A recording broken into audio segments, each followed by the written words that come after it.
Aujourd'hui sur Media Moula, le podcast qui explore le futur des médias sous l'angle de la monétisation et de la croissance, nous allons parler du grand ami des médias, à savoir Google, et plus précisément Discover et Google Overviews. J'ai le plaisir de recevoir Clément Pessot, qui est consultant et éditeur de site Discover. Salut Clément, comment tu vas aujourd'hui? Ça va très bien. Très content d'être là. Merci pour l'invitation. Merci beaucoup de participer à ce podcast. Alors Clément, l'objectif de cet épisode, c'est de donner aux médias qui nous écoutent et aux publishers des pistes concrètes pour s'adapter à la fois à l'opportunité de Discover et à la menace de Google AI Overviews, même si selon moi on peut inverser les sujets, les renverser et dire que Discover est potentiellement une menace et Overviews une opportunité. On va parler de tout ça. Mais avant d'attaquer, je veux te demander si tu n'avais pas oublié de mettre à jour ton profil LinkedIn parce que tu indiques consultant SEO et j'ai l'impression que c'est mort maintenant, non? Non, le SEO, il n'est pas mort. Alors, que le profil LinkedIn n'ait pas été actualisé, ça, c'est une certitude. C'est dans une to-do list où il y a marqué plein de choses à actualiser et ça n'a pas été mis en tête de liste, c'est clair. Mais on va le faire. Et non, non, le SEO, tant qu'il y aura de la recherche, il y aura du SEO. Ça bouge pas, c'est intangible. Google, il est là pour durer. On a beau parler de menaces des réseaux sociaux, des menaces de l'IA. Aujourd'hui, Google se porte très bien.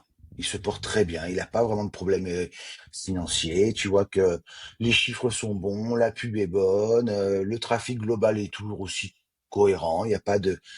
L'IA l'a vraiment à peine effleuré. C'est-à-dire que le trafic que va récupérer ChatGPT, Claude, Perplexity, c'est tellement marginal à l'échelle de Google aujourd'hui que dans l'état actuel des choses, le SEO est très très très loin d'être mort. Alors, il y a des évolutions, il va falloir s'adapter. D'abord est apparu il y a 4-5 ans, ça commence à prendre de la place. Purview va modifier un petit peu la vision qu'on va avoir des SERP. Et donc évidemment, ça va modifier pas mal de choses parce que les premiers résultats vont baisser, mais d'autres résultats vont apparaître dans Overview. Donc on va devoir commencer à réfléchir un petit peu à tout ça. Grande nouveauté qui vient d'arriver, qui reste encore très floue en termes de méthodologie et résultats, c'est c'est le VIO, on va dire, hein, c'est le SEO mais version IA. Comment apparaître sur les IA. Alors il y a pas mal de gens qui commencent déjà à se présenter comme experts, hein, mais objectivement il n'y a pas vraiment d'experts aujourd'hui sur le sujet. On est encore au niveau du bricolage, de l'expérimentation, avec des résultats parfois très bons et parfois vraiment très mauvais, hein, il faut reconnaître. Mais voilà, on est dans une période où tout est en train de changer, tout est en train d'évoluer. Et c'est le darwinisme classique du SEO, c'est-à-dire qu'on est obligé de s'adapter pour survivre. Hmm. C'est pas la première fois que les SEO sont face à des crises particulières, hein. On a eu il y a une dizaine d'années Panda Pingouin, on a eu plein d'updates, euh, mais c'est du darwinisme. Il va falloir Hmm. s'adapter ou disparaître. Ma question était bien entendu, ou ma remarque était bien entendu provocatrice sur la fin du SEO parce que dès que je me mets sur YouTube par rapport à mon historique de navigation, j'ai que des vignettes SEO is dead, la mort du SEO, etc. Donc bon, on C'est va. du putaclic de personnes qui n'y connaissent rien. Hmm. Voilà, c'est un peu Je- méchant, mais c'est la réalité. Je veux dire, il est loin d'être mort, tout au hmm. contraire. Très Tout bien. au Bah contraire. écoute, on va en discuter juste avant de vraiment de rentrer dans le vif du sujet. J'aimerais qu'on revienne sur ton parcours en préparant ce podcast, pardon. Tu m'as indiqué que tu viens du spam et du black hat, de l'automatisation à outrance. Donc forcément, je suis curieux. Qu'est-ce que Bah, ça veut dire? moi, Comment ça se manifeste? j'ai commencé à faire du SEO avant Google. Donc, tu vois, Google n'existait pas quand j'ai commencé à l'époque. On réfléchissait sur Yahoo, hein, ou sur les annuaires. Donc, on cherchait des noms de domaine qui commençaient par A. Et à la fin, on avait aaa-rachatdecrédit.fr, par exemple, pour être premier sur les résultats. Hein, c'était des annuaires qui étaient classés par alphabétique, donc évidemment, on avait déjà essayé, on essayait déjà un peu de hacker le système, hacker avec des guillemets évidemment, de comprendre les problématiques qu'il y avait. Et quand Google est arrivé, bon, bah, on a commencé à voir des choses, à se référencer, à se positionner. Naturellement, en fait, c'est l'esprit, on va essayer de trouver la faille dans l'algorithme. Et des failles dans l'algorithme de Google, il y en a toujours, on en découvre relativement régulièrement. C'est des petits trucs, c'est des petits hacks, c'est des petits détails, mais qui parfois font d'énormes différences. Et en fait, dès le début, quand on a compris, il y a plus d'une dizaine d'années, que le talon d'Achille de Google, c'était les liens, on s'est dit, bah, si on commence à automatiser les liens, à en faire des centaines et des centaines, ça a fonctionné et on va ranker de partout. Sauf que c'était des démarches qui étaient à l'origine très manuelles.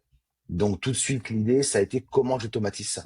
Et en fait, moi, ma démarche dans le SEO depuis l'origine que j'y suis, c'est comment j'automatise toutes les tâches répétitives et ennuyantes que j'ai à faire. Je mets en place un process. À partir du moment où je le comprends, j'essaie de l'automatiser à outrance pour arriver en fait à gagner du temps et à multiplier les choses. Donc oui, j'ai commencé par du Black Hat parce que ça allait vite. C'était une époque où ça allait très vite. Euh, on pouvait générer avec des logiciels type Xrunner. On pouvait faire 1 million de liens en un mois, par exemple. Ça marchait très bien. C'était des liens forum, il y en avait dans tous les sens. Voilà, c'était. On a poussé le bouchon très très loin, le plus loin possible en fait, pour pousser Google dans ses retranchements et bien se positionner. Et ça a fonctionné très bien jusqu'à ce qu'il y ait eu bon, les premières grosses mises à jour Panda et pour le contenu et Pingouin pour les liens, où là, bon, on a passé à autre chose et on a continué. Après, les terrains de jeu sont un peu décalés, dans mon cas en tout cas. Mhm. Je suis allé assez rapidement sur la partie Google News, qui était encore un terrain assez vierge parce que c'était un algorithme qui était hyper intéressant. Ça a été la première tentative de Google de créer un algorithme dont la dimension netlinking n'était pas inclue. C'était juste un algorithme qui essayait d'être sémantique. Mhm. Et comme ça marchait pas très bien, évidemment, il y avait des failles à l'intérieur qui nous permettaient avec des petits sites, d'avoir une plus grande visibilité que les plus grands médias français. Bon, ça s'est vite arrêté, hein. Google a compris que les petits comiques français faisaient n'importe quoi. Donc il a remis un peu une dimension netlinking en sens trust des sites. Et bon, ça a disparu. Et voilà. Et on a de fil en aiguille, on travaille des choses. Et puis Discoverer arrive. Euh, et pas, Discover arrive. On redécouvre un peu le plaisir de la rapidité parce que ce qui est intéressant dans Discover et ce qu'on a un peu perdu en SEO, c'est action-réaction. Tout de suite. Ça va vite. Donc on Mhm. est dans une dynamique qui est hyper intéressante et hyper stimulante par rapport à un SEO, on va dire, plus classique où finalement Google met des freins à tous les niveaux pour faire en sorte que quand tu fais des changements, tu mets en place des modifications, tu mets en place des stratégies, il y a un élément, on va dire, qui dure sur plusieurs semaines, mois. C'est lent, c'est devenu très lent. Donc c'est pas, c'en est pas moins inintéressant, mais c'est très lent. Hop, Ok, laisse-le passer. Euh, alors que Discover, il y a ce côté instantanéité des choses qui est hyper intéressant. d'accord. Surtout que tu arrives des fois à des chiffres complètement fous, hein. 200, 300, 400, 500 000 visiteurs en une journée. Donc c'est ultra stimulant finalement. Est-ce que tu peux justement nous faire un état des lieux aujourd'hui de Discover? Tu m'avais indiqué certains chiffres lors de l'appel de préparation. Aujourd'hui, que représente Discover pour les médias Alors, français? grosso modo, il y a une étude qui est sortie il y a pas très très longtemps, mais je ne me rappelle jamais du nom. Grosso modo, pour les grands médias français, Discover, ça représente entre allez, 60 et 80% de leur audience web. Donc, qu'est-ce que ça veut dire pour les grands médias, hein? Donc, ça veut dire quoi? Ça veut dire que les médias sont totalement sous perfusion de Discover et donc de Google. Si un grand média est exclu de Discover, il perd quasiment toute visibilité sur le web et donc sa pérennité financière est mise en jeu immédiatement. Donc, cette relation entre Google et les grands médias elle est très perverse, puisqu'on sait que les grands médias ont tendance quand même à taper sur Google. Mais d'un autre côté, Google a un droit de vie et de mort quasiment sur la plupart des médias, de fait de l'importance de Discover aujourd'hui. Donc ça, c'est la partie média. Mais aujourd'hui, Discover, c'est ouvert quasiment à tous les sites, hein. Grosso modo, il n'y a pas un site qui est exclu. Avec une bonne strat, on peut commencer à rentrer et à performer de manière assez intéressante. Donc, ça devient un nouveau levier, un nouveau terrain de jeu, un nouveau levier de trafic euh, qui permet, avec plein de répercussions qu'on est en train de découvrir, enfin en train de découvrir. On est en train de formaliser finalement après les leaks de Google qui sont sortis il y a quelques temps déjà, et notamment l'algorithme 9 Boost, où en fait on s'aperçoit que l'impact du trafic sur le positionnement d'un site devient ultra pertinent. C'est-à-dire qu'aujourd'hui, quand tu as un site qui performe sur Discover, son trafic SEO explose aussi. Et il explose non seulement sur les URL qui ont performé sur Discover, mais sur l'intégralité du site. Et ça, c'est l'effet 9 Boost qui est en train de prendre de plus en plus d'importance dans l'algo Google global, pour des raisons super simples. On a toujours parlé des trois piliers du SEO, hein, technique, contenu et popularité. Sauf que ces trois piliers-là, aujourd'hui, quand on est SEO, on peut les manipuler, on peut les orienter, on a une action, on va dire, technique sur ça. Le quatrième pilier aujourd'hui, qui est le trafic, parce qu'aujourd'hui, on peut réellement parler de quatrième pilier SEO qui est le trafic. c'est celui qui est le plus difficile à manipuler et à faker. Google, via Android quand on est sur mobile et via Chrome, arrive à analyser les comportements des utilisateurs assez facilement. Donc, il a énormément de data. Et avec cette data-là, il arrive à déterminer si les pages sont considérées comme pertinentes, intéressantes et validées par des humains. Et gruger la validation humaine aujourd'hui euh, par rapport à l'algorithme de Google, c'est le point sur lequel on a encore un peu de mal. On y arrivera. Je doute pas un instant que le génie français va y arriver. Parce que voilà, on est comme ça et on n'en est pas très loin d'ailleurs. De toute façon, on a déjà énormément de pistes et énormément de développement. Donc on commence à arriver à manipuler ce point-là. Mais c'est la partie la plus difficile et c'est assez pertinent de la part de Google de se dire si un article a beaucoup de visites, ça veut dire qu'il est validé par des utilisateurs. À partir du moment où il est validé par des utilisateurs, euh, on, on va partir d'un présupposé qu'on peut lui faire confiance à l'utilisateur en masse. Donc, je vais avoir tendance à positionner mieux une URL qu'une autre. Voilà. Et donc, cet élément-là, aujourd'hui, on s'aperçoit que des sites qui font beaucoup de trafic Discover ont un véritable impact positif d'un point de vue SEO. C'est pour ça qu'aujourd'hui, dans les stratégies SEO, la recommandation, c'est, quel que soit le site, bon, ben, essayons de faire du Discover. Ou en tout cas, essayons de faire du trafic. Parce qu'on connaît l'impact qu'il y a derrière via Navboost sur notre visibilité. Donc on s'aperçoit que tout commence un petit peu à s'imbriquer, tu vois. Alors qu'au départ, on avait l'impression que le Discover était un truc complètement à part de Mhm. chez Google. Là, c'était un algorithme à part, totalement indépendant et décorrélé du search. C'était pas les mêmes sites, c'est pas. Alors qu'en fait, tu t'aperçois qu'avec le temps, tout s'imbrique et tout commence à prendre du sens et un nouveau sens en fait. Toi, tu es éditeur de site Discover, tu l'as précisé, 100% de ton Hum. trafic, c'est Discover sur tes sites. Euh, Sur mes sites perso, oui, je travaille que ça en fait. D'accord. Et tu Je arrives fais donc pas, à. je fais pas d'affiliation, je fais pas vente de lead. Mhm. Moi, j'ai commencé comme e-commerçant à la base, mais je fais pas d'e-commerce non plus. Voilà. Et j'ai en fait, en perso, j'ai très peu de sites aujourd'hui. Aujourd'hui, ma principale activité, je l'ai en tant que consultant et au sein du groupement qu'on a créé avec Guilhem de Discover Partner, où en fait, on accompagne les médias dans les stratégies Discover, Je de savais par pas que tu faisais l'importance que ça partie a. de cette Voilà. de ce groupement parce que je les ai reçus effectivement en octobre dernier Mm. sur le podcast. Ouais. Intéressant. Ouais. Tu précisais notamment que des sites quand on parle de gros médias français, j'aimerais juste qu'on revienne sur Le Monde.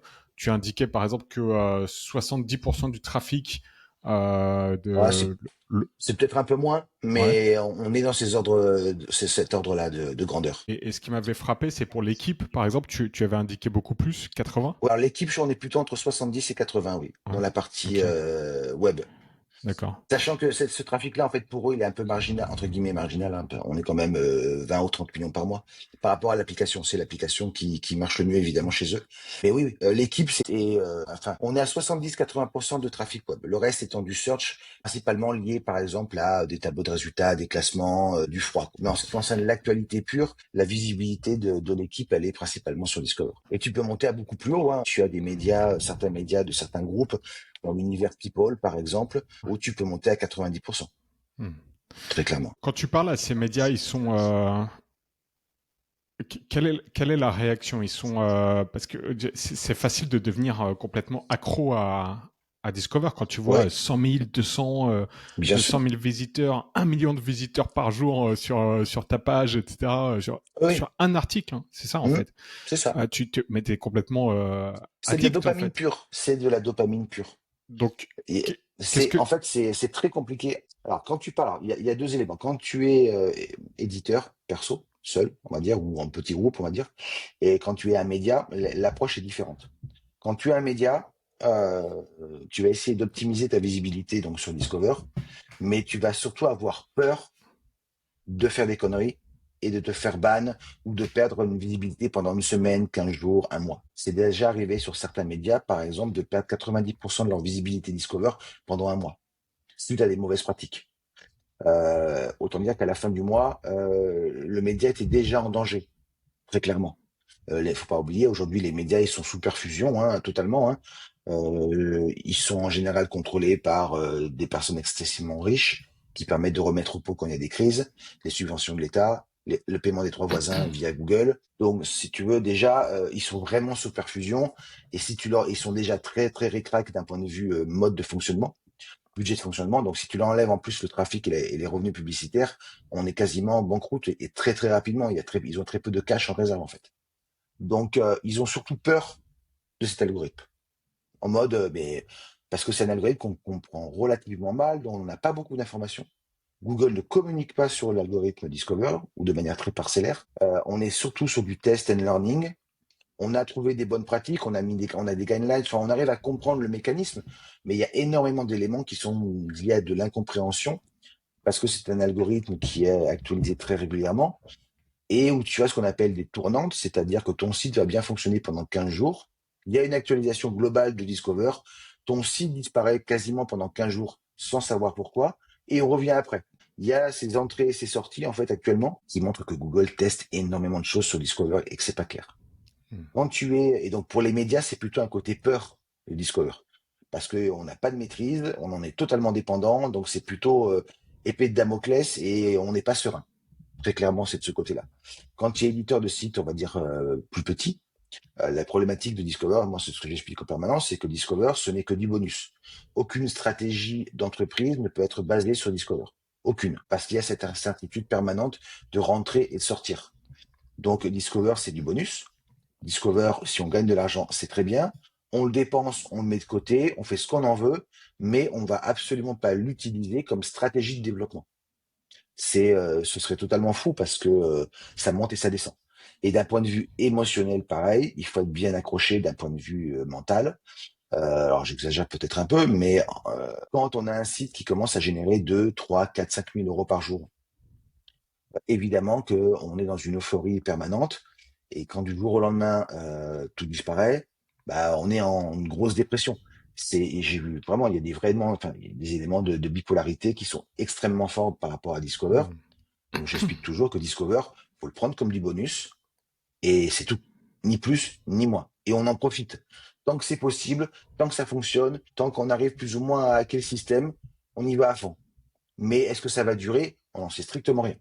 D'accord. Mais aucune stratégie de moyen à long terme ne peut être bâtie sur Discover de manière intelligente, en fait. Très clair, et je pense que c'est un bon rappel, et effectivement, pour avoir été affilié parfois, et tu passes tes journées sur la touche F5 à rafraîchir tes stats, parce que quand tu as une campagne qui part et que tu as un article bien positionné, ça devient vraiment addictif. Donc à ces niveaux-là Oui, oui. de trafic, pareil sur ton compte AdSense ou sur Oui, ta oui, régie pub, c'est c'est ton compte très AdSense, il est rafraîchi toutes les 15 minutes. Donc, en fait, tu mets un système de refresh automatique toutes les 15 minutes et là, tu regardes, tu restes totalement omnubilé par ce qui est en train de rentrer.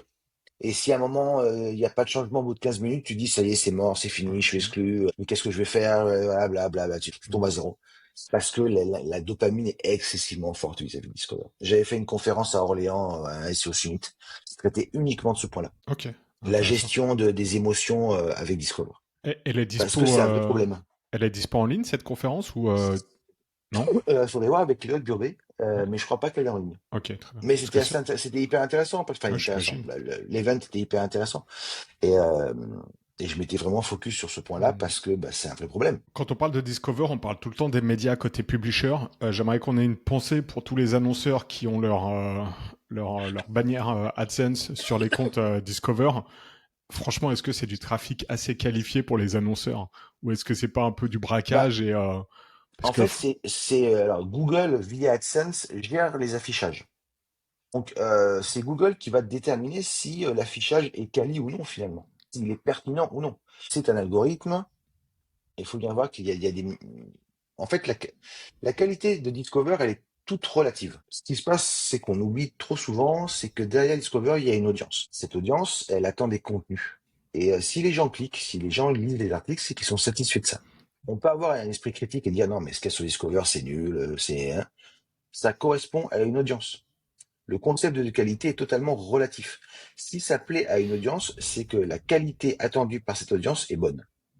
On peut avoir nous-mêmes des critères totalement différents, mais la masse média, on va dire, a des critères qui sont totalement différents des nôtres. Donc, ce qui nous concerne, on peut avoir un flux discover qu'on peut considérer à titre perso comme de faible qualité, mais ça ne représente pas nécessairement la majorité des gens. Sur le côté annonce, enfin l'expérience utilisateur sur Discover, excuse-moi, mais bon, j'essaye de mettre de côté un peu mon biais parce que je suis vraiment pas fan de Discover, mais euh, l'expérience utilisateur, elle est quand même pas super et Alors, il y a tu une peux pas dire. surexposition, alors, il y a une surexposition du volume publicitaire.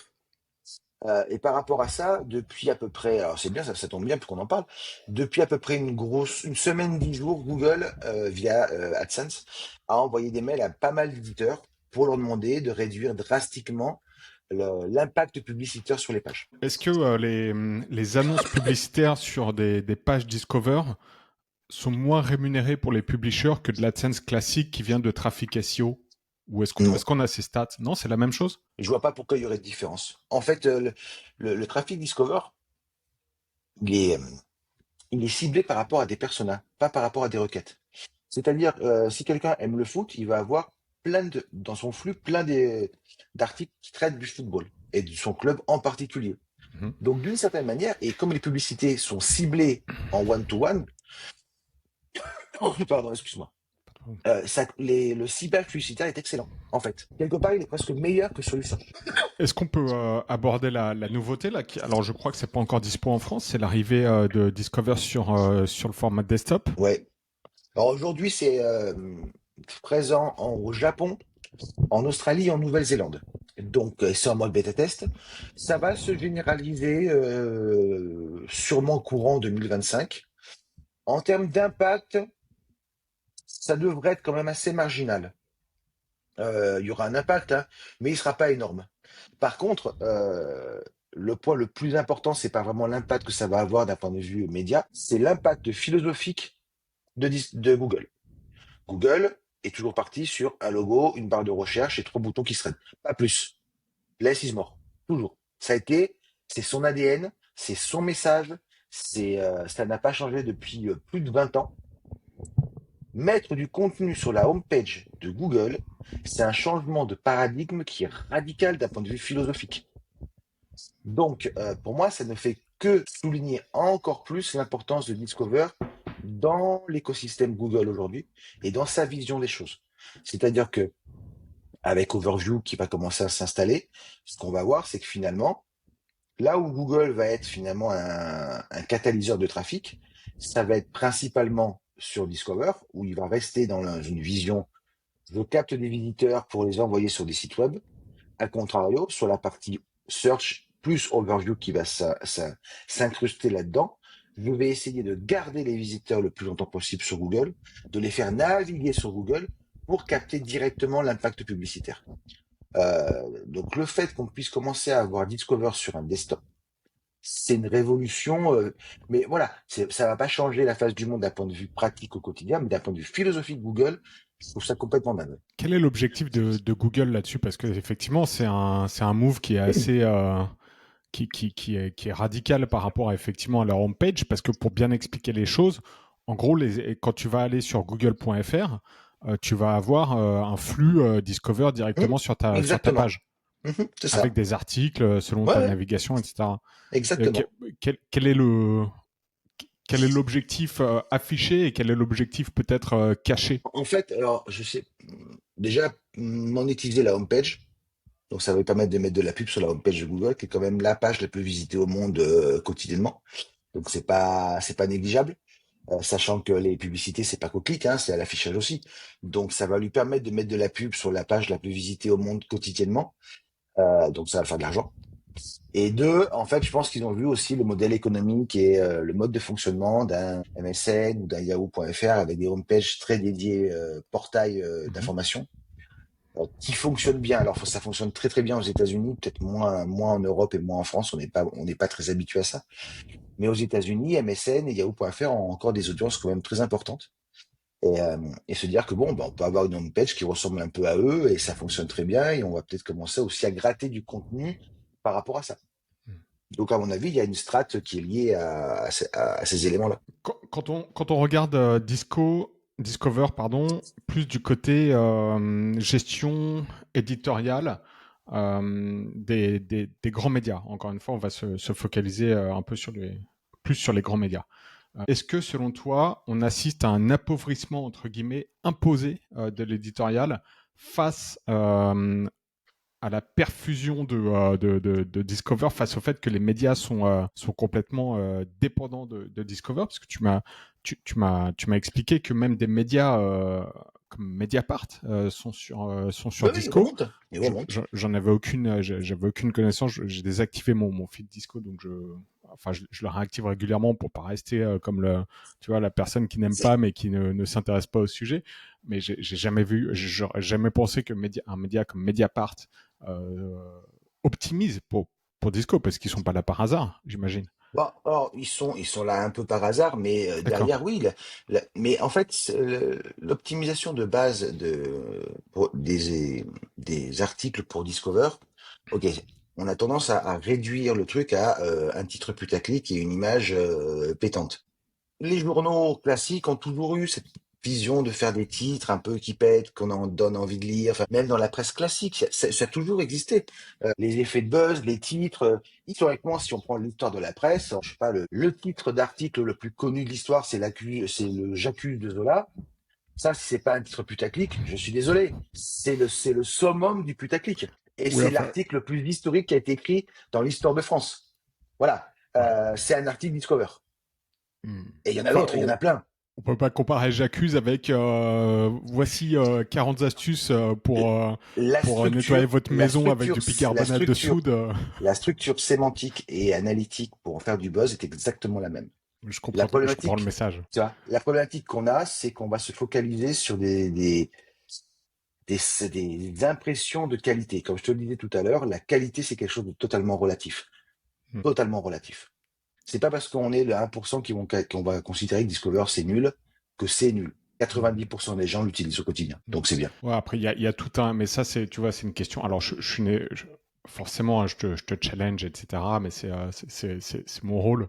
Mais je comprends le message, mais je m'interroge de plus en plus et je change vachement d'avis là-dessus, sur la responsabilité des médias, finalement, à se dire bah, ok, on tombe un peu dans la facilité, ou alors est-ce que bah non, c'est pas notre rôle C'est, aussi c'est, de. hum, alors c'est très compliqué au niveau des médias pour moi avoir travaillé avec des équipes de rédaction, euh, équipes de rédaction qui de base sont anti-Discover et anti-IA. C'est un principe de base. Donc quand on arrive pour parler de Discover et d'IA, on est reçu très froidement, on va dire, pour pas dire plus, voire agressivement. Ça peut même aller à ce niveau-là. Sauf qu'aujourd'hui, Discover, c'est ce qui leur donne à bouffer. Et je suis Hmm. désolé, le principe de réalité prime sur toute autre chose. C'est bien gentil de vouloir parler d'éthique, de plein de grands mots, de grandes citations, de grands auteurs, de tout ce que vous voulez. Si à la fin, l'article que vous publiez n'est lu par personne, mis à part vous et votre famille, ça n'a strictement aucun sens et aucun intérêt. L'intérêt de l'information, c'est sa diffusion et sa communication. Si on veut véhiculer un message, on doit avoir un vecteur de communication et un système, on va dire, je sais pas, de mégaphone, pour arriver à le communiquer à un public le plus important possible. La problématique qu'on rencontre aujourd'hui, c'est qu'on a trop de personnes qui considèrent que un bon article, c'est un article que eux-mêmes aimeraient lire quand ils les écrivent. Ce qui est la pire des postures. Outre le fait que ça montre un boulard complètement hallucinant et une vision en fait du contenu de la rédaction qui est totalement hors sol, en fait déconnecté de la réalité. Euh, mais on arrive à expliquer les choses, hein. Aujourd'hui, on est dans un monde de communication qui est complètement différent et qui a évolué. La presse a encore largement sa place dans la communication si elle accepte de s'adapter euh, au niveau des titres, au niveau un peu des images, mais sans pour autant tomber dans l'extrême. On n'a pas Hmm. besoin d'avoir des titres ultra putaclic pour performer sur Discover. Absolument pas. Par contre, oui, dans le titre, bah, on va pas donner toutes les réponses à l'article, bien Hmm. évidemment. On va modifier le truc. On est dans une espèce de concurrent. Ça ne change en rien le fond de l'article. Et c'est ça qui compte, et c'est ça qui est fondamental. Sachant que quand le fond d'un article est mauvais, mécaniquement avec le temps, le site en question est amené à disparaître du Discover. Que ce soit via l'algorithme ou via une pénalité manuelle. On l'a vu dernièrement sur quelques sites qui publiaient des centaines d'articles par jour remplis de fake news. Ça a duré un mois, 2 mois, pénalité manuelle de la part de Google. Hmm. D'autres qui étaient dans la même veine ont eu des pénalités algorithmiques. Donc durer sur Google, enfin Google Discover, si on veut durer dans le temps, on est forcé mécaniquement d'avoir du contenu de qualité qui correspond à son audience. D'accord. C'est obligatoire. J'aimerais qu'on revienne sur ton accompagnement quand tu fais du discover avec les médias. Tu accompagnes des grands Oui. médias. Oui. Tu es reçu par quelle est la personne en charge de Discover? Tu parlais de journalistes, tu rencontres les équipes de la rédac, Mhm. mais C'est j'imagine ça. que tu rencontres également Rédaction, les un gens. rédacteur en chef, mais déjà ou un peu au-dessus, ou un peu à droite, ou un peu à gauche. Souvent, ce qui va se passer, c'est qu'on va travailler sur des catégories qui sont pas de l'actu pure par rapport à ça, mais sur de l'actu un peu evergreen. On va parler bon de jardinage, on va parler voilà euh, de contenu en fait. On va travailler sur des contenus qui ne sont pas liés à de l'actu pure pour justement bien séparer les trucs. Et on va former les gens, on va fournir des briefs, on va fournir même des articles en entier, qui d'ailleurs sont relus, hein, on va dire, mais on fournit vraiment tout le package. Mais en général, on travaille finalement autour de l'actualité pure. Et donc, ça peut être de la mode, enfin de la mode, maquillage, Mhm. cuisine, voilà. Il y a tout un univers en fait qui n'est pas lié à l'actualité, mais qui est très présent sur Discover. Et donc, qui va donc appuyer finalement le contenu éditorial classique que vont avoir les journalistes. Moi, je travaille pas sur de l'actu dure et pure et dure, on va dire. Ça, je laisse ça aux journalistes. Même si aujourd'hui c'est très facile d'en faire et même de faire de l'actu de très très bonne qualité via tous les flux qu'on peut récupérer, et comment on peut les mélanger avec l'IA et avec toutes les techniques qu'on a en place, hein, de profil stylométrique, de prompts dédiés. Enfin voilà, on arrive à créer des personas, des styles, avec une rédaction qui est parfaitement fluide, qui correspond vraiment, c'est vraiment, on y voit que du feu, hein. Les tests, je les ai fait 1000 fois, hein. Ça me les derniers que j'ai fait il y a pas très longtemps, j'ai présenté 5 articles à une équipe de rédaction. Je leur dis, voilà, à l'intérieur, il y en a 3 par des humains et 2, c'est de l'IA. Allez-y, faites-moi le tri entre les trucs. Bon, à la fin, personne n'était d'accord avec rien. Chacun était convaincu que ces deux-là, c'était de l'IA, mais juste à côté, c'était 2 autres. Enfin, personne n'était d'accord sur l'IA. À la fin, je dis non, les 5, c'est de l'IA. Voilà. Il y avait que de l'IA. Il y avait Mhm. aucun texte humain. Donc ils sont tous D'accord. fait avoir par un moment ou un autre. Ok, Avec la intéressant. conviction, hein. Non, mais ces Mhm. deux-là, c'est de l'humain, c'est sûr. Parce que tu vois, là, il y a ça. Et un autre dit, non, mais regarde, dans celui-là, il y avait une faute d'orthographe. Donc ça, c'est sûr. Voilà, non, mais moi, dans mes prompts, il y a marqué laisse 2, 3 fautes d'orthographe, hein. Mhm. Tu maîtrises mal la concordance des temps, des fois. Ça peut être ça, tu vois. Tu peux le mettre dans le profil du rédacteur. Maîtrise relativement mal la concordance des temps, ce qui est comme le cas de 90% des gens. Ça passe crème, quoi. Alors Tu, qu'une IA ne fait pas ces erreurs-là. tu utilises l'IA pour tes propres sites ou également lors de tes accompagnements avec des médias Ouais. pour que. Mm. Sauf que eux, derrière, ils ont des gens qui vont vraiment relire le truc, corriger. Des fois, ils vont changer des phrases, des tournures. Voilà. Ça permet d'avoir des articles augmentés, en fait, tout Mhm. simplement. Ça, c'est un truc, c'est un peu pas un secret, mais je veux dire, les médias sont assez prudents quand même dans leur communication sur l'utilisation de l'IA.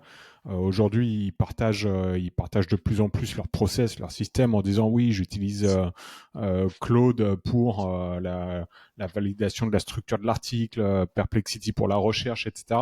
Mais Mm. personne va oser dire ouais, on utilise l'IA pour la rédaction, quoi. Bah, en fait, ce qui se passe, c'est que il y a énormément de journalistes qui le font. Là où il y a un problème, c'est ils sont mal formés ou pas formés du tout à l'usage de l'IA. Donc ils apprennent sur le tas. Et c'est pas être prétentieux de dire qu'on maîtrise l'IA et la rédaction mieux qu'eux. Sauf que nous, ça fait très longtemps qu'on le fait. Moi, l'IA, ça doit faire 3 ans, un truc comme ça. D'un coup, un ami, Paul Sanchez, il m'envoie un message. Tu as vu le Playground, c'était Da Vinci 2 d'OpenAI. C'était un truc. Ça fait des phrases, il me dit. Ça fait des phrases. Et on a coup, on regarde, et oui, ça fait des phrases. C'est fou. Ça fait des phrases. Mais c'était des trucs, c'était du âge 4 ans, 5 ans, tu vois. Ridicule. Mais déjà, tu voyais, waouh, le potentiel fou Hmm. que ça allait représenter. Donc, l'IA aujourd'hui, ce qu'elle doit permettre, c'est de faire des journalistes augmentés. Ça doit permettre de les aider à, à faire de la recherche, à structurer les plans, à vérifier les informations, à rédiger une partie des fois de l'article ou des blocs de l'article qui sont si c'est réécrire la bio en 10 lignes d'un politique, que ce soit Hmm. un humain ou l'IA, c'est exactement la même chose. Nous, ce qu'on attend d'un journaliste, c'est soit avoir une information exclusive qui n'est pas dans l'IA, soit une orientation, une Point de vue. vision, une Hmm. réflexion. pas quelque chose qui va plus loin. Mais il y a plein d'éléments à l'intérieur d'un article qu'on peut parfaitement déléguer à l'IA. Ça permet d'aller plus loin, tout simplement. Et il y a énormément de journalistes qui publient des articles qui sont full IA. On les trouve assez facilement. C'est, c'est un secret de polichinelle, comme on dit. Exactement. Tu as mentionné le fait que ce n'est pas tellement l'utilisation, la non-utilisation, mais plutôt la mauvaise utilisation. Quelle est l'erreur la plus courante que font les journalistes ou les personnes en charge du contenu euh, font en Bah, utilisant l'IA? et c'est très basique comme utilisation. C'est réécrire l'article. Voilà. Ils ont trouvé un article aux États-Unis. Bon, on va pas faire de la traduction. Et le prompt, c'est réécrire l'article en français. Voilà. Et ça réécrit l'article. Alors ça le fait bien, mais ça manque de richesse, ça manque de profondeur. Ça sent l'IA à 20 kilomètres. Il faut rajouter des filtres par rapport à toi. Tu te retrouves avec 20 fois le mot crucial, important, intéressant dans le truc. Ça pue l'IA. Je veux dire, il y a un moment, quand tu fais tes profils, tu as des mots-clés à supprimer, tu as des profils stylométriques à mettre en place, c'est-à-dire que tu vas déterminer le style du rédacteur qui est basé sur 20, 30, 40 articles de ce même rédacteur. Tu les prends et tu dis à une IA avec un prompt bien spécifique, détermine-moi le style de la personne en fonction de tous ces contenus-là pour pouvoir ensuite, quand tu vas écrire, utiliser ce style pour être le plus semblable à lui possible. Tu vois? Et ensuite, après, au niveau des prompts, c'est on multiplie les sources, par exemple. On va pas utiliser une seule source, on va utiliser 4, 5, 6, voire 10 pour avoir ce qu'on appelle un RAG d'informations sur lequel l'IA va travailler pour supprimer tous les risques d'hallucination, par exemple, rajouter avec un style, et à la fin, on a un article qui est construit, qui est un vrai article, on va dire, entre guillemets. Et derrière, c'est au journaliste de repasser dessus, de corriger ce qu'il doit corriger, d'améliorer certains points, de rajouter sa touche personnelle. Voilà. On communique avec l'IA pour faire en sorte qu'on devient un journaliste augmenté. Parce que ce qui compte à la fin pour le lecteur, c'est la qualité du rendu. Est-ce que je vais avoir une information claire? Est-ce qu'elle va être compréhensible? Est-ce qu'elle va être structurée? Et est-ce que l'information m'apporte quelque chose? La vraie question, c'est pas si c'est un humain ou une IA qui l'a écrite, c'est qu'est-ce qu'elle m'apporte. C'est ça le vrai enjeu de Mhm. l'information. C'est que m'apporte l'information. Peu importe qui l'a écrite. Ça n'a Mhm. absolument aucune importance. L'important, c'est qui valide l'article. Il y a quelqu'un à la fin qui appuie sur un bouton qui dit je valide l'article, j'en suis responsable. Donc si c'est que de l'IA et que c'est nul, celui qui appuie sur le bouton validation, c'est lui le responsable. Donc il y a un principe de responsabilité de la publication et de l'auteur. Après, pour moi, libre à lui d'arriver à construire le meilleur article possible. Aujourd'hui, on a des outils pour le faire, il faut en profiter, Mhm. très clairement. Et un article full humain, des fois, c'est nul, c'est très mauvais, c'est mal écrit, le style est déplorable, enfin, non, c'est pas intéressant, ça peut être verbeux, enfin voilà, il y a il y a plein d'éléments si tu vas prendre en considération. Des fois c'est trop long. Je veux dire, on oublie que les médias sont lus majoritairement sur mobile. Mobile, un article de 5000 mots sur un truc comme ça, c'est illisible. C'est totalement illisible. Mhm. Donc peut-être un peu plus court. Enfin, voilà. Tu dois t'adapter aussi à l'ère du temps. Sûr. Tu vois? En ce qui concerne l'aspect, encore une fois, journalistique, c'est un sujet que j'aborde moins sur Media Moula, parce que je suis plus concentré sur la monétisation, la croissance des médias, mais personnellement, c'est un sujet qui m'intéresse énormément, mais j'ose moins m'exprimer là-dessus parce que j'ai moins de, comment dire, j'ai pas de contact vraiment privilégié avec des journalistes des grands médias. Tu en as. Euh, Est-ce que on constate aujourd'hui qu'il y a une vraie défiance envers les médias. Et je crois que tu partageais une stat où tu comparais la défiance envers les politiques et les médias. C'est ça. Et Aujourd'hui, 75% des gens n'ont pas confiance dans les journalistes. et par rapport aux Pour les politiques, politiques, on est à un peu moins de 20. ouais, donc On est pas loin, quoi. Tu vois? La défiance envers les journalistes aujourd'hui, elle est énorme de la part de l'opinion publique pour plein de raisons. Alors historiquement, il y a eu des fake news. Hein, on pourrait commencer très très loin. Hein. On va commencer par Salingro, l'affaire Dreyfus. Il y en a plein dans l'histoire où en bien fait sûr, la fake news a pris le pas sur l'information jusqu'à Bérégovoy dans les années 90, où un premier ministre français s'est suicidé parce qu'il avait subi une campagne de désinformation via une certaine presse. Où c'était de la désinformation, de la fake news dans tous les sens, ça l'a rendu fou. Aujourd'hui, tu vois aux États-Unis, par exemple, Trump, la désinformation, elle est partout.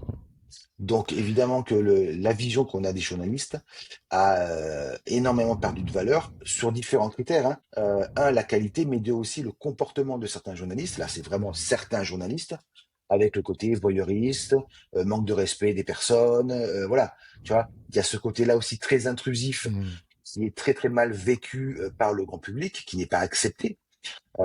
Et plus un journalisme qui a tendance, alors ça c'est qui a toujours existé, hein, et qui peut-être se polarise un peu plus aujourd'hui vis-à-vis d'une vie politique française qui a tendance un petit peu à se polariser au niveau des extrêmes, avec des médias qui ont tendance aussi à se polariser à ce niveau-là, qui font que quand tu es de gauche, bah tu vois du CNews, bah c'est que des fake news, et si tu es vraiment à droite, tu lis Libération, c'est que de la fake news de gauche.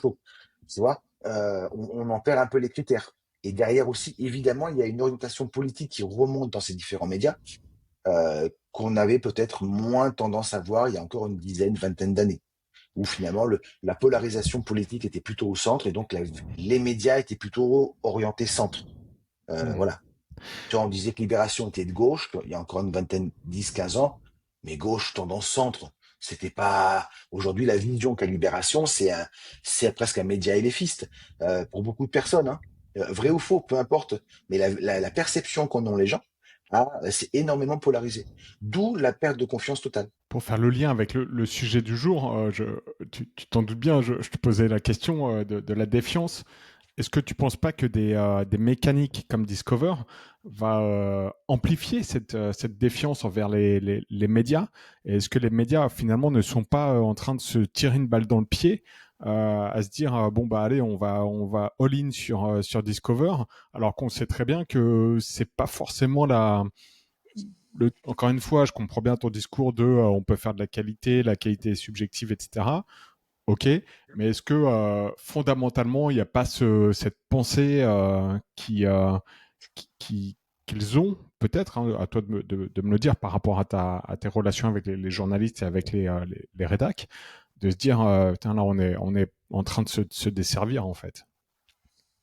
Ils ont pas ce sentiment-là, en fait, hein, très clairement. Enfin, ils sont, leur problématique, c'est surtout au niveau des titres, parce que les images, ça reste à peu près les mêmes. Beaucoup de journalistes sont emmerdés du fait qu'ils soient obligés d'avoir des titres un peu putaclic.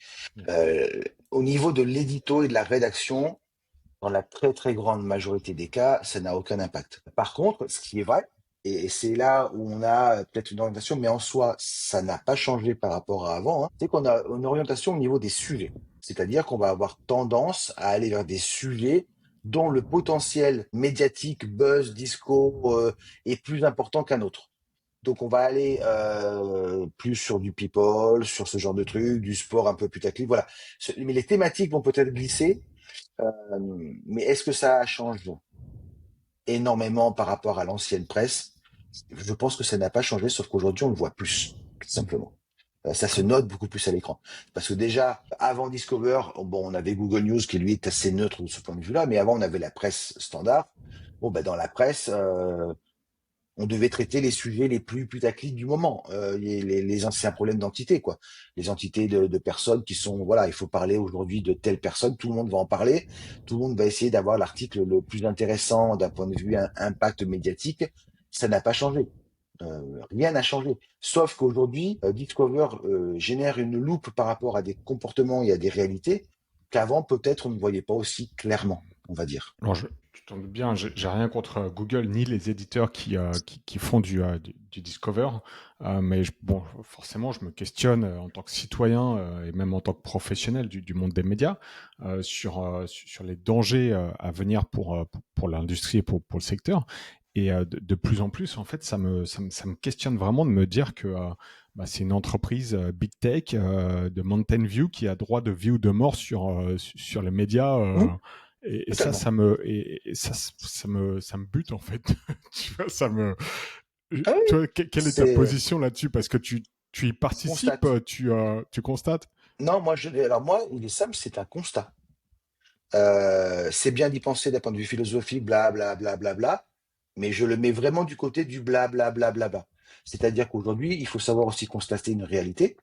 Google au niveau un statut quasi monopolistique d'un point de vue web.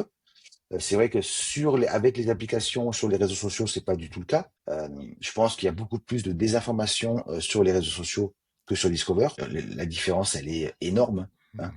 Il faut voir, ne rien que voir la commission d'enquête qui est actuellement au Parlement, où ils ont reçu pas mal d'influenceurs. On a vu des extraits. Voilà.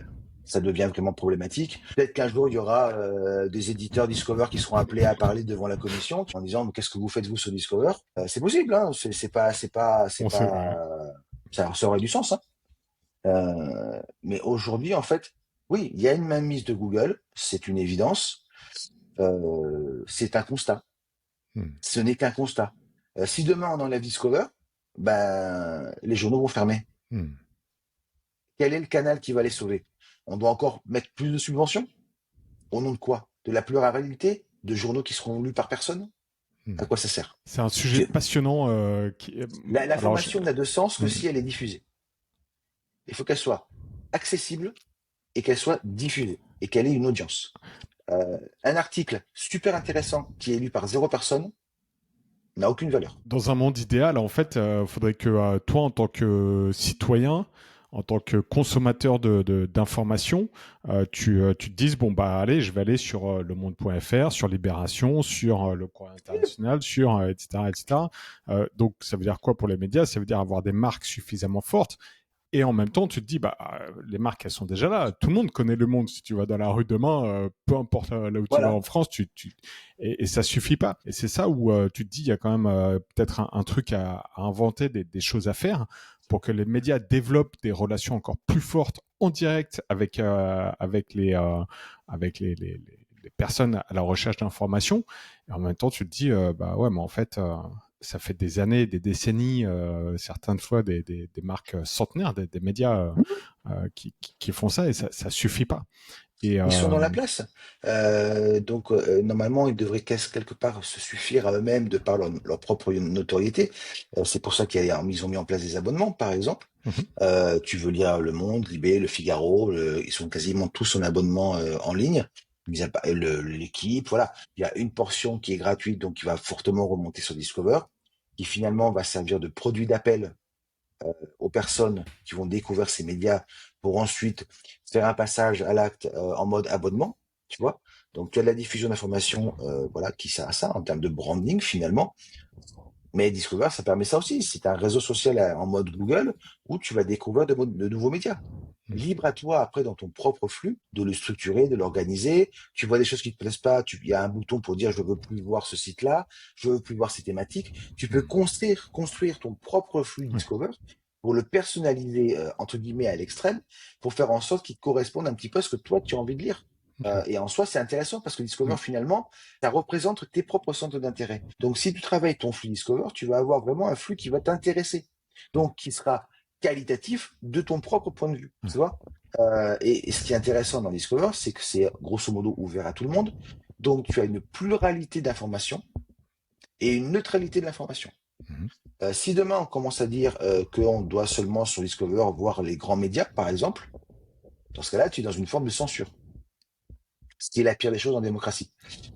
Évidemment, on a la neutralité du net, et donc voilà. Après, qu'il y ait des SEO et des petits malins qui arrivent à bidouiller des trucs parce qu'ils ont compris qu'en faisant A, B, C, D plus D, tu peux passer devant les grands médias, oui, mais ça, c'est le job de Google. ouais, Ça a toujours été le cas, ça sera toujours le cas. Ça l'était avant Google. Voilà, il y a eu d'autres manières de gruger le système. Ça n'a pas changé, ça changera pas. Par contre, il faut avoir c'est bien d'avoir des. Moi, ma problématique avec les grands mots, les grandes valeurs, c'est le principe de réalité. On se confronte au mur du principe de la réalité sur lequel on doit construire après une réflexion, et pas l'inverse. Tu vois? Est-ce que demain Google peut couper le robinet Discover? Alors, je vais juste donner une précision. On s'est toujours dit, bah non, mais jamais ils vont couper le search parce que c'est trop de trafic pour eux, etc. Et puis aujourd'hui, bah, tu as Google AI Overviews qui débarque. On va en parler. Finalement, il y a beaucoup plus d'impressions pour les médias, beaucoup moins de clics, beaucoup moins de trafic. Est-ce que demain, je sais pas, Discover peut être géré entièrement par Google et ils fournissent des infos directement encore une fois aux médias en donnant des vues mais pas de clics vers leur site. Et tu Ah, vois ce que ça, je veux non, dire? parce que pour un problème de droit voisin, tout simplement, hein, Google ne peut pas mettre l'article en entier. en France et même en Europe en général et même partout dans le monde. Et de toute façon, ça lui coûterait beaucoup trop cher. C'est simple. Il peut pas enregistrer tous les articles du monde. Déjà, enregistrer un lien et faire enregistrer une image avec une petite description, ça lui coûte très cher. Donc ça, c'est enfin, je dis pas que c'est strictement impossible. Ça lui coûterait une fortune d'argent, ce qui n'est pas du tout dans la mentalité de Google. Parce que quand on dit couper Discover, il y a déjà eu des antécédents. Pendant toute une période, en Espagne, par exemple, il n'y avait pas de Google Actualité. Simplement parce que Google n'avait pas pu se mettre d'accord avec les groupements de médias pour le paiement des droits voisins. Et donc pendant 5-6 ans, en fait, Google Actualité n'existait pas en Espagne. Si demain, la presse française, via son association, attaque Google au niveau des droits voisins pour un paiement plus important, Google pourrait très bien décider que pour la France, il n'y a plus de Discover. Autant te dire que ça durerait 2 jours. Au bout de 2 jours, tu aurais la presse qui viendrait à la table de négociation. Tout de suite. Est-ce que tu peux rappeler ce que c'est que les droits voisins? Bah, en grosso modo, c'est finalement Google va payer aux médias une certaine somme en général négociée pour juste le fait de pouvoir mettre des liens vers leur site. Voilà. Et donc de citer en fait leur titre. Plus d'autres trucs un peu plus techniques, mais de base, c'est un peu ça. C'est-à-dire que finalement, alors ça peut être un peu contre-intuitif dans le sens où on se dit, mais attends, Google va payer des sites pour qu'ils puissent récupérer leur flux et ensuite leur envoyer du trafic. C'est-à-dire que même pas Google garde le trafic, hein, non, il le renvoie. Mais voilà, si les médias refusent d'apparaître sur Google, d'un autre côté, Google va s'appauvrir énormément en termes d'utilité. Donc c'est alors, gagnant-gagnant, pas vraiment, mais un peu quand même. Donc voilà, le principe fonctionne comme ça. Bon, Clément, merci beaucoup d'avoir participé à cette première partie de la discussion sur un peu les menaces de Discover, ou du moins le côté sombre de Discover. Mais je sais que les médias qui nous écoutent veulent aussi avoir des clés, des pistes et des recommandations pour apparaître sur Discover, pour le faire bien. Et donc, j'ai la personne parfaite au micro de Media Moula aujourd'hui pour faire ça. Quelles sont tes recommandations concrètes pour les médias qui souhaitent profiter et percer sur Discover? Bah, non, non. En fait, il faut arriver à comprendre que sur Discover, comme c'est des flux personnalisés, on fonctionne en cohorte, c'est-à-dire qu'on est des petits groupes hein, qui ont des centres d'intérêt similaires qui correspondent et qui évoluent dans le temps en fonction d'une certaine actualité. Typiquement, voilà, en ce moment, ce qui va bien fonctionner sur Discover, c'est la partie jardinage. C'est le printemps, les gens commencent ce week-end, voilà. Et donc, on doit suivre ce qu'on appelle des topics et on doit être connecté non pas finalement à l'information, mais au topic. Et un topic, c'est printemps, jardinage. Voilà. Printemps, on prépare les vacances. Donc, tous ces sujets-là, on sait qu'ils vont performer sur Discover parce que ils représentent un centre d'intérêt pour les personnes. Et le plus dur finalement sur Discover, alors quand on est un média en général, c'est d'arriver à suivre ces centres d'intérêt-là. C'est-à-dire qu'on doit être connecté à son audience. Que veut lire mon audience aujourd'hui en dehors de l'actualité? Quels sont ces centres d'intérêt? Je prends typiquement voilà, les étudiants, Parcoursup, il y a de l'actualité, mais tout autour de ça, on a un topic éducation qui est très fort. Donc, quelle formation je vais faire plus tard, voilà, tous ces sujets-là qui ne sont pas nécessairement liés à une actualité ultra chaude, mais qui correspondent à une tendance et un intérêt. Par exemple, typiquement, le logement étudiant, bah, au mois d'août et au mois de septembre et octobre, c'est central. Il y a quelques actualités, mais le concept de trouver un logement pour un étudiant, tous ces sujets-là vont performer très fortement sur Discover. Donc, on doit suivre les tendances, et c'est ça qui est le plus difficile aujourd'hui, c'est comment j'arrive à détecter les tendances, les sujets qui vont intéresser les gens, pour pouvoir écrire dessus. Après, les stratégies qu'on va avoir au niveau des titres et des images, oui, il faut que le titre, il faut qu'il appelle la personne. Il faut qu'il l'interpelle. Euh, il faut bien voir qu'un flux Discover, en général, on est en train de lire sur un portable, dans une condition en fait qui n'est jamais parfaite. On est dans le métro, on est dans le bus, on est dans la voiture, enfin on est à droite, on marche dans la rue. Donc le confort de lecture est très faible, est très très bas. Donc ce qu'on a besoin, c'est qu'il y ait un titre et une image qui nous attire tout de suite, qu'on n'ait pas besoin de réfléchir. Ah tiens, j'ai envie de le lire. Donc le mieux, c'est l'interpellation, par exemple, des titres. Vous devez savoir, voilà, des trucs positifs. Enfin, il faut que le titre soit construit pour interpeller la personne et que d'une certaine manière, elle se sente obligée de cliquer dessus.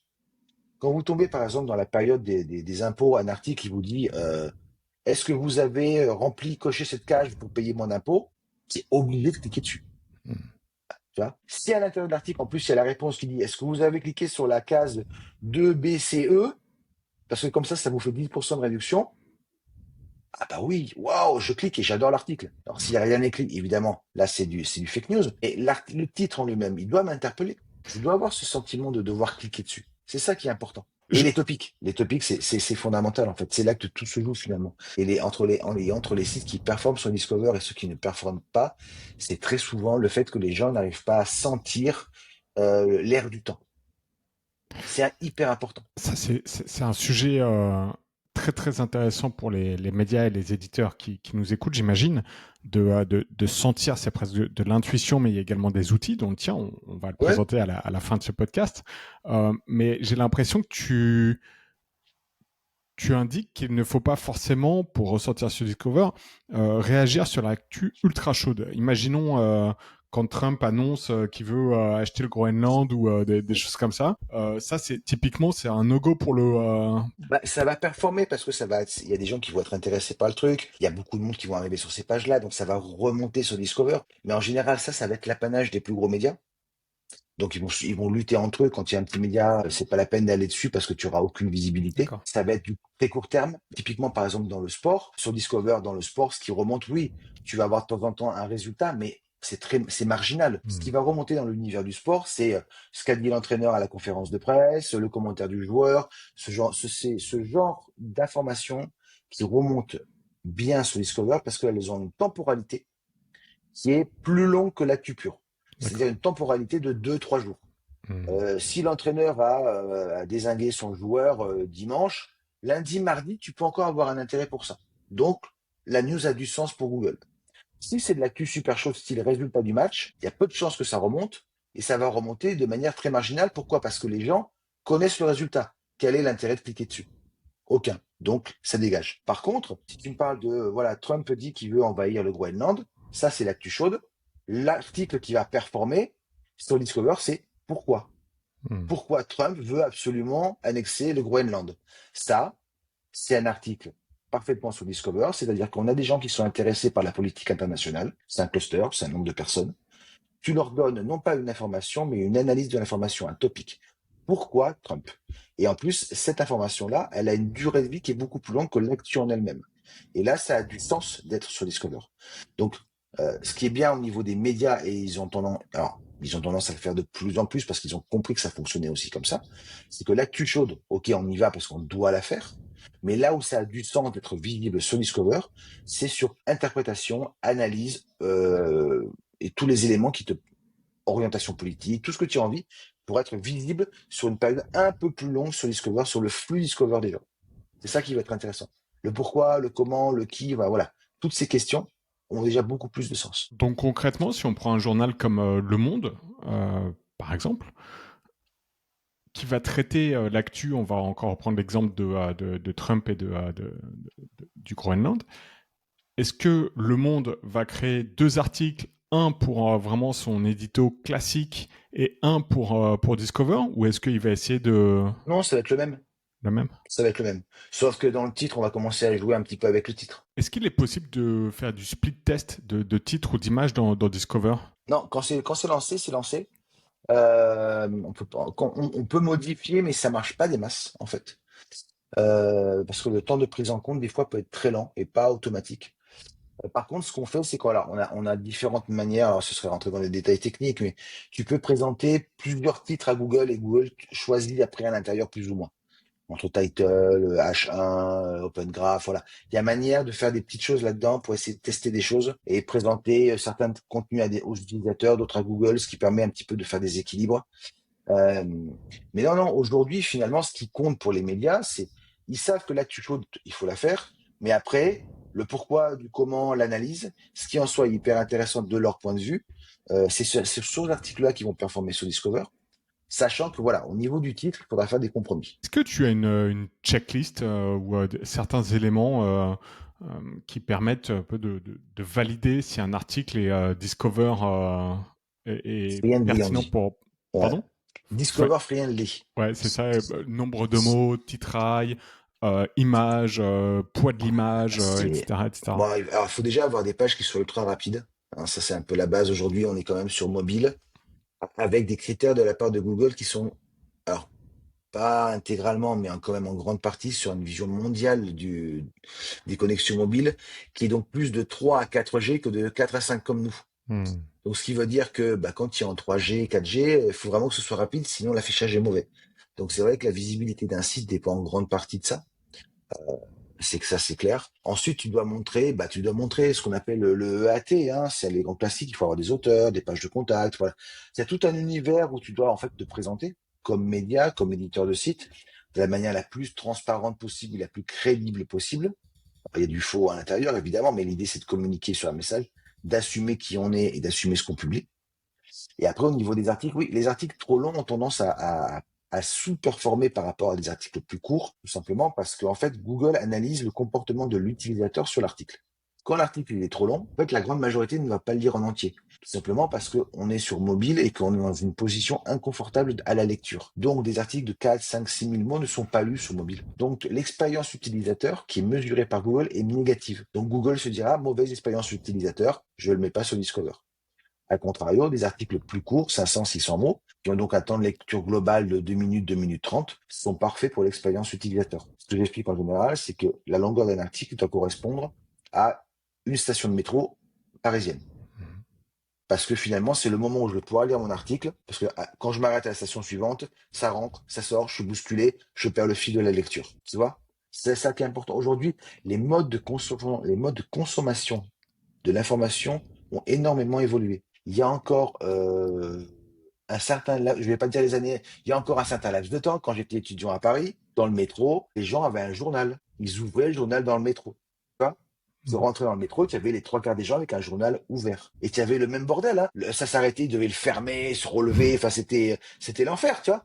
Alors, un journal, c'était quand même plus relou à gérer. Aujourd'hui, c'est un téléphone à la place. Mais cet inconfort reste le même. Donc déjà, à cette époque-là, en fait, quand on était sur un univers presse papier, on avait déjà cette notion de faire des articles courts, des articles longs.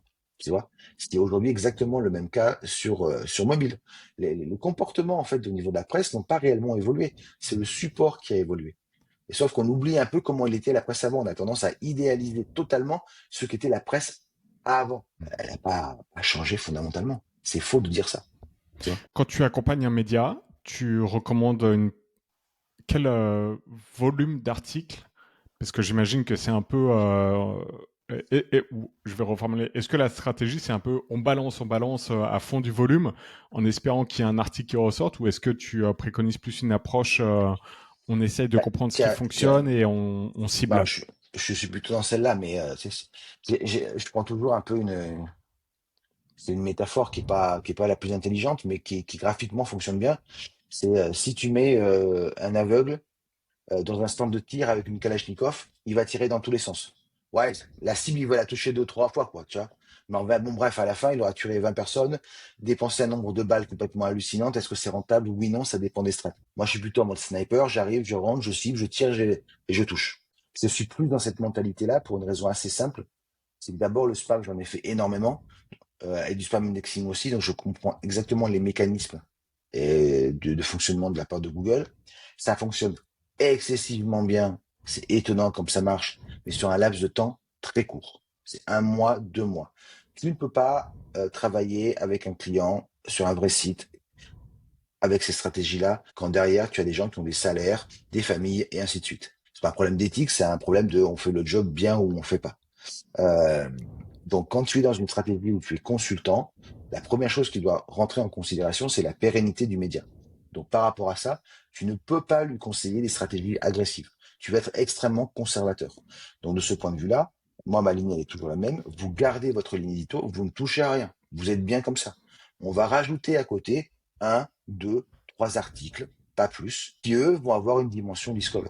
Et au fur et à mesure, on commence à parler, on commence à échanger, on commence à influer un petit peu les titres au niveau de la rédaction classique pour essayer justement d'avoir un impact plus grand. Ce qui se passe, c'est que quand des journalistes, des rédactions commencent à voir que quelques articles commencent à performer sur Discover, à ramener du trafic, ils disent waouh, ça fait du trafic ce truc. Mais pourtant, enfin, c'est basique. Bah, nous aussi, ils commencent à comprendre l'impact que ça peut Hmm. avoir, mais positif, pas négatif.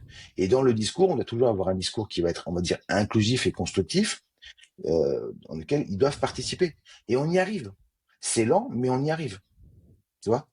Il faut pas être frontal et ça sert strictement à rien. Je Au comprends. départ, de toute façon, Hmm. on arrive en terrain ennemi d'entrée. Mais après un mois, 2 mois, 3 mois, tu t'aperçois que bon, ben voilà, on arrive à communiquer. Tu parlais de SEO et de netlinking en introduction de ce podcast, qui est le signal le plus important pour ressortir sur Google en termes de search. Sur Discover, quel est l'équivalent du netlinking? C'est l'expérience utilisateur? Oui, tout est expérience utilisateur. Je fais une caricature, mais quasiment tout est expérience utilisateur. Après, il y a des domaines ou des sites qui sont un peu magiques, qui ressortent beaucoup mieux que d'autres. Ça, on sait pas trop pourquoi, mais le cœur de l'algorithme, c'est l'expérience utilisateur. Et en C'est-à-dire détail, que ça veut dire quoi? est-ce que la personne va lire l'article en entier? Est-ce qu'elle va en lire un second? Est-ce qu'elle va le recommander? Est-ce qu'elle va le partager? Est-ce qu'elle va revenir régulièrement sur ce site-là? Google enregistre tout. Donc à partir du moment qu'un article est lu par beaucoup de personnes et partagé par beaucoup de personnes, qu'il est lu en entier, qu'après les gens vont lire un deuxième article sur le même site, Google va valider ce contenu et va avoir tendance en fait à le diffuser de manière de plus en plus massive. Arrivera un moment où il y aura un point critique où finalement ce sujet-là, cet article-là, touchera moins de personnes en termes de centre d'intérêt. Et là, ça se dégonflera. Tu vois, il calcule le CTR par exemple. Le CTR, donc combien de fois l'article est cliqué, le pourcentage de clics. En général, un article qui performe sur Discover, on est aux alentours des 10%. Tu vois, mais il arrive un moment, si Google commence à le diffuser de manière très massive, le CTR chute à 5, et là Google se dit, bon, ben, je l'ai envoyé à trop de personnes, donc je le renvoie à un cercle beaucoup plus précis, où il disparaît tout doucement, tu vois. Donc on est vraiment, c'est une connexion avec l'utilisateur. C'est le but, hein. C'est exactement le même algorithme que TikTok. Enfin, exactement, j'exagère, mais c'est Mhm. exactement le même concept. Avant de passer à l'autre sujet important qui est Google Overviews et AI Mode, j'aimerais que tu nous présentes un peu ce qui se passe en ce moment sur Google News, Google Actualité. Alors, Euh, Google Actualité, aujourd'hui, il a perdu beaucoup de sa superbe, on va dire, hein. Ça, c'est évident, hein. À un moment, c'était un énorme truc qui fonctionnait super bien. L'arrivée de Discover, bon, et des réseaux sociaux a sonné le glas de ce service-là, dans le sens où aujourd'hui, l'impact est très, très faible. Même les plus gros médias, ça doit représenter parfois 1, 2, 3% de leur trafic aujourd'hui. Ça reste intéressant parce que ça permet d'avoir de l'actu, donc c'est lu par pas mal de monde quand même, hein, ça reste pas négligeable, mais c'est devenu quelque chose qui est totalement obsolète. Même technologiquement, la manière d'être, c'est totalement obsolète. Tout a été automatisé pour inclure les sites à l'intérieur. C'est en roue libre. C'est vraiment l'impression que Google s'en occupe absolument plus, quoi. Tu penses qu'ils vont chanter le service au bout d'un moment ou Non, non? non, non, parce que ça fait partie. Alors, c'est le genre de service que Google est quelque part obligé de garder pour une certaine pluralité. Voilà. Devoir social, sinon il serait critiqué. Voilà. Ça lui coûte pas grand-chose. Très clairement, ça lui coûte pas grand-chose Google Actualité. Euh, Mhm. donc non, non, il va le garder. Il va le garder, ça va rester, ça va tourner. Mais très clairement, il n'y a pas eu d'actualisation majeure d'algorithme ou même de design depuis peut-être 5 ans, 6 ans. Pour autant, il y a des ponts à faire entre Google News et Google Discover, et notamment, c'est ce que tu prouves avec ton outil que tu vas nous présenter un peu plus tard dans ce podcast. Donc Ah, c'est toujours... dans le sens qu'il y a des ponts, parce qu'en fait, un site qui est dans Google News, il a une indexation qui est beaucoup plus rapide. Donc, c'est plus facile de rentrer dans Google Discover. Et c'est vrai que sur Google Discover, il y a beaucoup d'actualités quand même. Donc, tu t'aperçois qu'il y a des corrélations entre les deux. Mais c'est vrai que la philosophie n'est pas la même. Finalement, Google Actualité, l'utilisateur est actif pour aller lire des articles dans une catégorie, donc il est proactif. Alors que sur Google Discover, le lecteur, il est passif, puisque c'est Google qui lui envoie l'information. Tu vois, Très voilà. clair. Mhm. Euh, mais tu vois que tu passes de l'un à l'autre, hein. Je veux dire, aujourd'hui, finalement, on n'a plus besoin d'aller chercher l'info qui nous intéresse, elle arrive directement. Voilà, en mode feignant, hein, on attend que ça vienne, hein, tu vois. Ok. Donc, Alors, partie Overviews et iMode. On va faire le pont avec la dernière keynote de Google I.O. qui était il y a 2 semaines, je crois. mhm. Euh, de quoi parle-t-on? Qu'est-ce que c'est? Qu'est-ce que ça veut dire? Et Bah, est-ce que tu peux nous faire un brief? en fait, la partie overview, ça va être grosso modo un bloc qui va être posé finalement en haut des SERP pour répondre à la question qui a été posée dans la barre de recherche. Euh, c'est particulier parce que déjà, il y a des problématiques de génération donc de la réponse, ce qui est pas évident de la part de Google parce que ça va avoir un coût absolument astronomique. Donc, on est encore très clairement dans un truc bêta test. Je l'ai regardé en anglais, j'ai regardé en espagnol là où c'était possible de le voir. C'est pas ultra quali encore, très clairement, mais c'est à peu près normal. Mais ça va créer un bloc. Et donc, si on a un nouveau bloc qui apparaît mécaniquement pour le search classique, ça descend d'un écran. Donc, la visibilité du search va baisser énormément.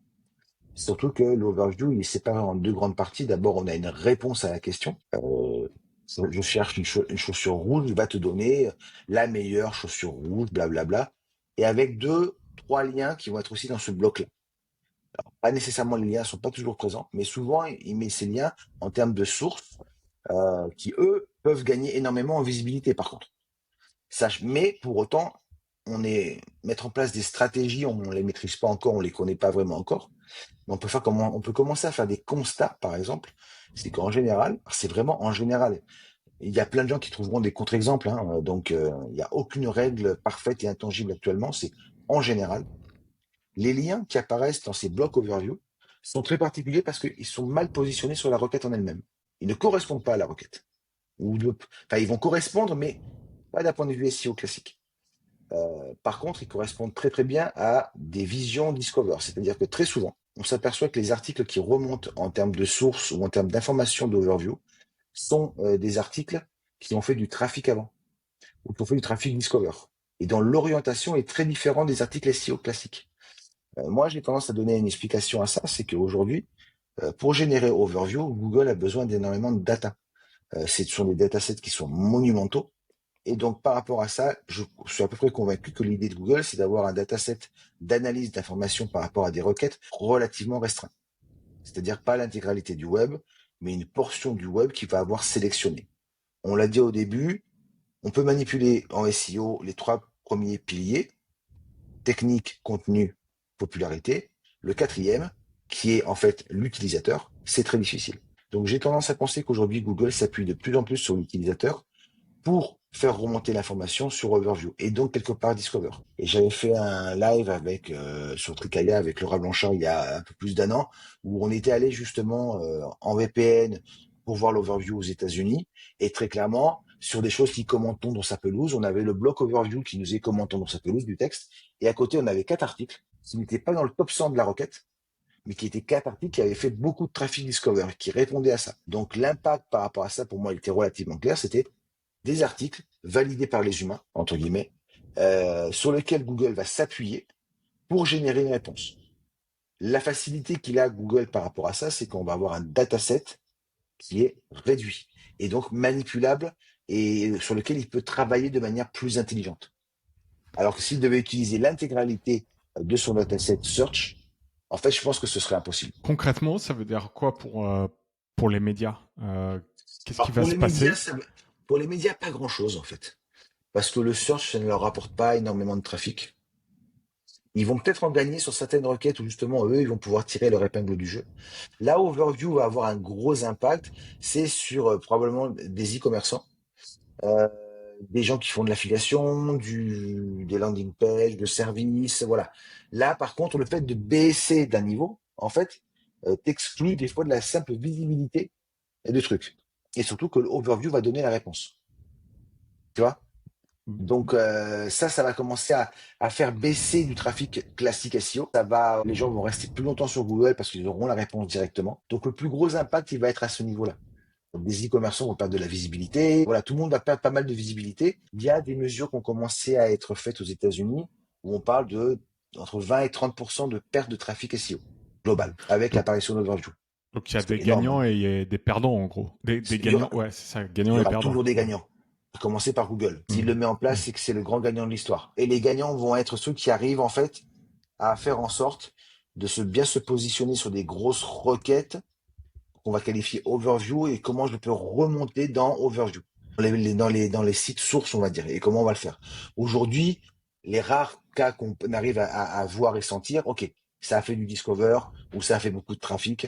Google a un élément de confiance par rapport à ça. Il va l'utiliser pour construire sa réponse. Mais si tu as ta Mais réponse en tant qu'internaute directement sur Google sans avoir à cliquer sur les sites, pour moi, il n'y a que des perdants en fait.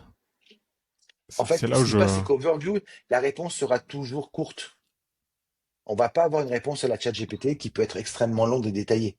Ou dans ce cas-là, il faudrait que Google devienne payant. C'est aussi simple que ça.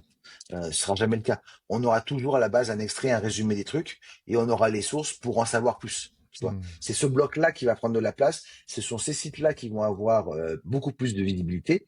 Mais typiquement, le commenton dans sa pelouse, où aujourd'hui on va avoir des SERP assez classiques, avec de l'overview dessus, les sites qui vont remonter dans les sources de l'overview n'ont parfois rien à voir avec les sites qui sont positionnés. Ce sont d'autres articles, D'accord. d'autres auteurs. Et c'est eux qui vont gagner parce qu'ils vont gagner en visibilité, énormément. En visibilité, mais pas en trafic. Parce que je me Si, vois parce qu'il mal. y aura le lien. Parce qu'en fait, Mais l'overview sera un résumé.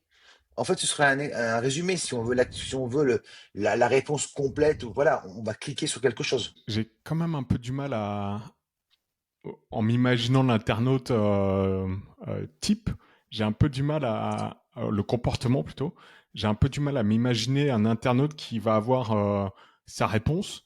Imaginons, je sais pas, comment faire une salade, je sais rien, la salade niçoise ou Hum. peu importe. T'as ton bloc, ok, t'as tes infos, t'as pas besoin de cliquer. Enfin, c'est un mauvais exemple, mais bon, bref. Non, mais ça va arriver. Tu vas avoir des exemples où les gens vont arrêter de cliquer. On va avoir du zéro clic. Mais je T'es pense d'accord? qu'on va vers ça. Et enfin, On, j'imagine on parce va que vers c'est. ça en partie. Mais il faut, si tu veux, ça va être allez, peut-être 10%, on va avoir du zéro clic. 10-20%. Mais Hmm, grand max. C'est pas ok. possible qu'il y en ait plus. En fait, ce qui se passe, c'est comme toujours, ça va être l'approche en mode iceberg. Et le 10% qui est au-dessus de l'eau, on va voir que ça. Mais le 90% en dessous, ça va pas trop changer, quoi. Par contre, on va parler que du 10%. Ça, c'est évident. Donc, il y a des cas, oui, où tu vas voir la recette de cuisine en entier et les marmitons, tout ça, ils vont perdre du trafic search classique. Or, eux, ils ont déjà pivoté à 180 sur Discover. Hein. Les marmitons, aujourd'hui, les Hmm, contenus recettes sont formatés Discover. Ça performe très, très bien sur Discover. Ça leur apporte beaucoup plus de trafic que le search aujourd'hui. Avec Overview, ils vont en perdre encore plus. C'est une évidence parce que la recette sera probablement en entier. Mais sur d'autres éléments, en fait, ce qu'on aura, c'est tout simplement un résumé de l'information, un résumé du sujet. On n'aura pas une réponse complète. très Et bien. Google vous dira, pour en savoir plus, cliquez sur ces liens. Est-ce que Ça va juste, rester. est-ce que justement AI Mode, c'est pas la réponse à ça de Google? Non, Est-ce que tu peux nous je crois pas. présenter AI Mode? Bah, et moi, je connais très mal. Hein. C'est pas le truc sur lequel je me suis penché très très fortement parce que je pense qu'on sait pas grand-chose dessus encore aujourd'hui. Mhm. Ça reste très flou. Le mode IA, machin, on va mettre de l'IA partout, ça répond à tout. J'attends de voir. Google et l'IA, pour l'instant, c'est plutôt catastrophique. Hein. Tout ce qu'il nous a voulu nous présenter, c'était du fake. Il y a plein de vidéos qui étaient pas bonnes. Enfin, tu vois, c'est très. Laissons-le le temps. Tu vois, il fait ses grandes annonces. Moi, j'attends de voir des meilleurs exemples. Tu vois, je préfère me rester par exemple voir Overview par exemple parce que concrètement, on le voit fonctionner. Tu vois, Ouais, on ouais. commence déjà à que les grandes annonces qu'il va nous faire sur d'autres choses, tu vois, sur lesquelles waouh, c'est la révolution. Ben, je veux Hmm. voir parce qu'ils nous avaient présenté des fois des agents IA révolutionnaires il y a un an. Bon, il a fallu attendre un an pour que commence à se concrétiser vraiment, tu vois. Donc patience, Alors, patience. c'est un très bon point. Je pense que c'est un message intéressant. Euh, je mettrai les liens quand même en description de la keynote de Oui, oui, Google I/O sur AI Mode. Et c'est assez flippant, hein, notamment pour les éditeurs de content commerce, etc. Où, en gros, tu vois, quel est le meilleur aspirateur balai. Google AI Mode, il va te fournir toutes les réponses, il va te dire oui, où bien l'acheter, sûr. etc. Et franchement, j'ai du mal à voir un avenir, à imaginer un avenir où l'éditeur classique en affiliation aura sa place dans un mode dans un monde pardon où il y aura AI mode, overview, etc. Bah, Enfin, la démo est hallucinante. Il y a une. oui, oui, non, mais les démos de Google sont toujours hallucinantes, hein. Mais là, apparemment, ils ont vraiment une feuille de route. J'attends de voir. J'attends Ouais. vraiment de voir Bon, ce que ça va donner. Parce que tout ce qui va être comparateur, tout ça, oui. De toute façon, Google a fait la guerre aux comparateurs, puisqu'il a demandé à tous les médias de supprimer leur page comparateur. C'est pas par hasard, hein. ah, bien sûr. C'est que Bah, lui, après, ils ont derrière, il a un Google service, Shopping. hein. Ouais. Oui, oui, tu vois, c'est derrière, il a shopping, il va rajouter des Hmm. trucs, enfin, voilà. Euh, oui, ça va être pas mal, ça peut être, mais il va devoir se baser sur des informations. Il va devoir se baser sur des auteurs, donc il mettra les liens à l'intérieur. Il mettra les liens et ça générera du trafic, une autre typologie de trafic. Mais après, aujourd'hui, qui lit avec sérieux un comparateur? Personne. Non, personne, ouais, clairement. Ils sont tous biaisés puisque c'est que de l'affiliation. Donc ils ont, en termes de Pas- valeur, ils ont zéro. Bon, après, pas tous, quand on 99%. voit les numériques, Frandroid, Cluby, qui font que j'ai reçu les deux derniers au podcast, je sais que Non, ils mais font ils essayent les du... produits. Il y a pas de problème. Mais il y en a un paquet où on va le faire parce qu'on a une bonne affiliation, tu vois. Je, L'affiliation elle est bonne, le contrat il est bon. Allez, on fait un produit, c'est rarement hmm, négatif. hmm. À quel moment tu vas lire une mauvaise critique? Mais Trouve une mauvaise critique. il les publie pas. Moi, il m'avait expliqué, par exemple, quand ils testent un produit et qui veulent pas le recommander, ils vont pas publier le. Ah, justement, c'est ça le problème. Donc tu es toujours sur un biais. Il y a un biais, si on mettra Hmm. que les intéressants que tu peux vendre derrière. Oh, C'est pas après, il y objectif, a des puisque ton classements, objectif c'est de vendre. il y a des Donc classements également. Donc, je pense que eux, ils Hein. construisent vraiment leur business sur la confiance qu'ils ont avec leur audience. Dans la tech, c'est quand même particulier parce que les consommateurs des médiathèques, on leur fait pas à l'envers, tu vois. Ils sont quand même plus éduqués que la personne lambda qui va faire des recherches sur comment choisir sa prochaine friteuse ou j'en sais rien, tu vois. Ouais, ils se font avoir quand même, hein, t'inquiète, hein. Mais Ouais. non, non, moi, tout ce qui est comparateur, à partir du moment où tu commences à en mettre en avant et que derrière il y a un lien d'affiliation, il y a un biais. Il y a un biais qui est mécanique. Si tu fais un vrai comparateur où il y a zéro lien d'affiliation, là je te crois. Mais moi, Hmm. à partir du moment où il y a un lien d'affiliation, il y a un biais qui est mis en place. Que ce soit fait dans la plus grande honnêteté intellectuelle possible, il n'y a aucun problème avec ça. Il y aura toujours un biais. Le biais de le publier, de le mettre plus en avant, d'être un peu plus laudatif ou moins en fonction du truc, il y a un biais. Il y a des biais qui mettent en place. Si à partir de là, Google, lui, par un algo, il va me dire qu'entre ces deux trottinettes électriques, celle-là elle est bien et celle-là, franchement, elle est nulle, parfait. Là, il y aura une objectivité qui sera mise en place. Tu- Et l'IA, ce qui est bien avec l'IA, c'est que si on la laisse un peu libre, elle est dure. Elle est capable hmm. d'être sévère. Tu vois? Ouais. Alors aujourd'hui, elle est freinée pour éviter justement ça, hein. Elle est Ouais. entraînée pour être gentille et être sympa. C'est Mais le insupportable jour où... d'ailleurs parfois Bien les sûr, discussions que tu as avec oui, ChatGPT, oui, c'est toujours et j'en génial. parlais avec Laurent Bourrelli que j'ai reçu sur le podcast. Il y a eu des documents qui ont leak sur je crois que c'était sur Claude où effectivement les ingénieurs disaient tu es toujours positif etc Bien pour sûr, pas que les utilisateurs aient des comportements toxiques ou négatifs. On peut comprendre, exactement. mais en fait, c'est-à-dire qu'on a accès à des trucs qui sont complètement bridés. Oui, oui, Mm. c'est totalement bridé. C'est Mm. orienté parce que ils l'ont senti venir, mais que vu qu'il y a énormément de personnes qui commencent à communiquer avec l'IA en permanence sur tout et n'importe quoi, Mm. à partir du moment où l'IA pourrait commencer à avoir un comportement un peu négatif sur des attitudes de certaines personnes, il pourrait y avoir un impact psychologique grave, Mm. de dépression, des Ouais, bien tentatives de sûr. suicide, voilà. Mm. Donc l'IA doit rester, mais non, t'es top, mais non, t'es au meilleur, voilà. Tu dois rester dans ce langage-là alors, en plus, c'est de l'ultra-positivisme à l'américaine. Mm. Voilà, c'est un peu dans ce délire-là, mais parce qu'ils ont peur qu'un jour, l'IA, elle puisse partir en délire, dire, ah ben, c'est vrai qu'avec la vie que tu as, vas-y, jette-toi par la fenêtre. Mm. C'est bon, Mm. c'est une bonne solution, tu vois. Ouais, Il y a des freins par rapport à ça, donc des freins comportementaux bien au sûr. niveau de la modalité de réponse. Mm. En soi, c'est assez logique, mais des fois, elle est un peu trop simple. Mais Ouais. pour des Américains, ça marche très bien, hein. Eux fonctionnent comme ça. Je caricature les Américains, mais c'est pas grave. Mais ils fonctionnent dans une dynamique qui est beaucoup plus la positive attitude en permanence pour se surpasser en positif. Alors qu'en France, c'est pas du tout le cas. On est beaucoup plus matissé par rapport à ça. Aujourd'hui, donc, tu es consultant SEO slash Discover pour les médias, pour les éditeurs. Est-ce que tu penses que demain, tu vas proposer également des services d'optimisation pour le GIO, Generative Oui, bah ça fait partie du ce que je t'expliquais là, le darwinisme SEO. C'est-à-dire que avant, bah, on optimisait des balises title, bah, maintenant on va optimiser de l'IA. Donc il y a des tests en cours, on essaie d'apprendre des choses, on discute avec des potes, on met en place des strates.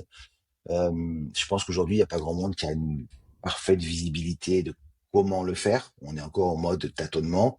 On a à peu près vu des trucs, mais ça reste encore brutal, on va dire. Mais oui, oui, ça va mécaniquement, ça va dériver sur ça. On va en faire. On va en et, faire. C'est obligatoire. Qu'est-ce que tu recommandes aux médias qui sont un peu dans qui sont dans cette attitude aussi de bon bah on regarde ce qui se passe, mais il n'y a pas vraiment d'experts, il n'y a pas vraiment de choses qui sont très La- posées, etc. Donc c'est du test and learn, c'est Alors, il y de a la beaucoup de test and learn, mais pour moi, le premier travail à faire, c'est comment les IA me voient. Si tu prends par exemple un média, il faut d'abord commencer à dire là, comment les IA me voient en sens que je sais pas si c'est une boutique, typiquement c'est une boutique, quelles sont les heures d'ouverture de Decathlon, machin truc, et l'IA te sort n'importe quoi. Ok, je prends note.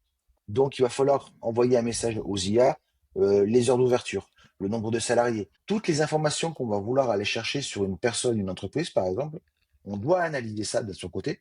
Voilà, c'est là les faillances aujourd'hui de communication. Pour un média, je ne sais pas, pour un média, comment je peux remonter dans les IA, alors ça c'est un peu plus différent, mais aujourd'hui l'importance de l'IA d'un point de vue GIO, c'est la perception de l'IA d'une personne, d'une entreprise, d'un service, d'un bien, ce genre de choses. On l'analyse et on voit surtout, il y a des problèmes. Tu vois, il y a des entreprises, je te dis, quelle est la meilleure agence SEO en France? Il va t'en sortir 2, 3, 4 ou 5. Ouais, mais les informations qu'il y a derrière sont pas bonnes. Tu vois? Ils te disent, non, mais cette entreprise a 10 ans, mais non, on a 20 ans. Enfin, voilà. C'est ça sur lequel on doit commencer à travailler et communiquer. Finalement, ben, il faut dresser les IA par rapport à ça. Et c'est de la communication branding qu'on doit faire sur le web. Alors, ça peut être par du réseau de sites, ça peut être par des achats d'articles, mais on commence à communiquer sur sa marque avec des éléments précis pour faire en sorte que l'IA ait au moins une vision relativement correcte de soi-même. C'est ça le premier travail à faire. Parce que après, ce qu'on commence à voir sortir, c'est quel est le meilleur aspirateur tu demandes à ChatGPT quel est le meilleur aspirateur et c'est ma marque à moi qui doit remonter. C'est totalement absurde. Parce que quel est le meilleur aspirateur? On va encore sur Google. Hmm. Voilà, on va sur l'IA pour d'autres choses. On va aller sur l'IA pour rédiger, réécrire, pour plein de choses. Mais on va poser des questions sur des entités. En général, c'est là qu'il y a le plus de recherche entre guillemets aujourd'hui. Ce sont sur les entités et c'est surtout ces points-là qui sont problématiques. Si tu as une entreprise qui a 1000 salariés et que sur ChatGPT, il y a marqué qu'il y a 100 salariés, c'est problématique. C'est ça qu'on doit corriger. C'est ça qui est fondamental. Tout le reste est accessoire pour l'instant. Ce qu'on doit arriver à maîtriser, c'est notre image dans les IA. C'est ça qui compte aujourd'hui. Et c'est Mhm. ça qui est très difficile, ou Très relativement clair. difficile. Le reste, globalement, c'est oui, c'est accessoire. J'ai Mhm. vu passer des offres il y a pas là, il y a 2, 3 jours sur X. On va travailler votre visibilité sur les IA, blablabla. Bla, bla, bla. C'est des personnes qui vont faire des réseaux de sites et qui connaissent strictement rien finalement. On fait un test et ça marche une fois, non. On a besoin de plusieurs mois, plusieurs tests, plusieurs discussions en groupe de personnes. Enfin, ça va pas être simple à mettre en place. Par contre, là où on est tous d'accord, entre guillemets, enfin, je l'imagine, j'espère, et aujourd'hui, ce qui compte, c'est vraiment ça. Je mets mon nom et mon prénom, que me sort l'IA? Est-ce que ça colle? Ça colle pas? Bon, il faut que je communique sur les éléments que je veux qui apparaissent. Là, c'est pas ultra bien français, mais c'est pas grave. Sur l'IA, tu vois? Voilà, j'ai besoin de maîtriser mon image sur les IA. C'est le Mhm. plus important. C'est de l'irréputation sur les IA. C'est ça qui compte aujourd'hui, Très clair. définitivement. Dernière partie du podcast, tu es également le créateur d'un SaaS par un publisher, donc pour les publishers. Est-ce que tu peux nous en dire plus Oui, bah sur en ce fait SaaS? à la base j'avais alors avec l'arrivée de l'IA, l'arrivée de Cursor, je suis pas dev hein, à la base, hein, pas du tout, hein, mais tu commences à avoir des appétences pour le faire. J'ai des amis qui sont devs, donc mais je les vois parler, je baigne dedans depuis des années, euh, et je me suis aperçu que j'ai créé comme ça au cours des 2 dernières années plein de briques qui sont liées à Google Actualité, à Discover, à plein de trucs. J'ai plein de briques pour la rédaction de contenu et l'aide de contenu. Et je me suis dit, je pourrais tout mélanger et imaginer un projet SaaS un peu plus alors, sérieux, carré, construit, qui soit gratuit parce que je pense que pour faire du payant, déjà, il faut trouver son produit market fit. Hein. Donc, si j'ai un produit, est-ce que j'ai un public derrière et est-ce que je peux le vendre? J'en ai pas la moindre idée. Qui est réellement intéressé par Discover est prêt à payer pour ça? Ça reste à définir, tu vois, entre intérêt et passage à l'acte. Donc, c'est pas évident. Et puis voilà, les moyens de paiement, la validité du code, le sérieux dans le suivi. Moi, aujourd'hui, c'est un service qui est gratuit parce que ça veut dire que demain, je peux l'arrêter. Hein. Là, j'ai pas de compromis. Donc l'idée elle était là, j'ai plein de briques et bah, on va aller dessus, mais ça va être rapide hein, parce que hop, Tu as parlé de Cursor. Tu peux présenter pour les personnes qui ne connaissent pas? alors, attends, laisse-moi juste trouver. Ouais, je t'en prie. Ah ouais, là, j'en ai un paquet là. C'est la manie d'avoir 300 millions d'onglets ouverts en même temps. On Toi retrouve jamais aussi? le bon. C'est l'enfer sur Terre. Et donc Cursor, en fait, c'est une... Hop, le voilà.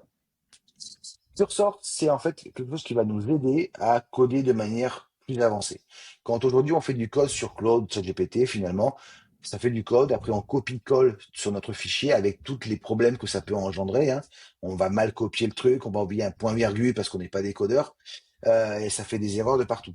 Cursor, lui, va avoir une vision complète de ton projet. Et il va t'aider à construire ton projet. Donc, quand tu vas faire un changement sur un fichier, c'est lui qui va faire le changement sur le fichier. Et si cette modification doit aller sur d'autres fichiers, il va le faire en même temps. Donc ça, c'est quand même ultra intéressant parce que ça permet d'aller beaucoup plus loin dans le travail. Alors, c'est un abonnement qui est pas ultra cher, on est aux alentours de 20 € par mois, je crois.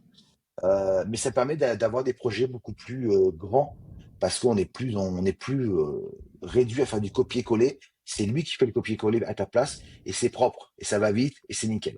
Et donc ça te permet de te lancer sur des projets beaucoup plus sympas comme celui-là.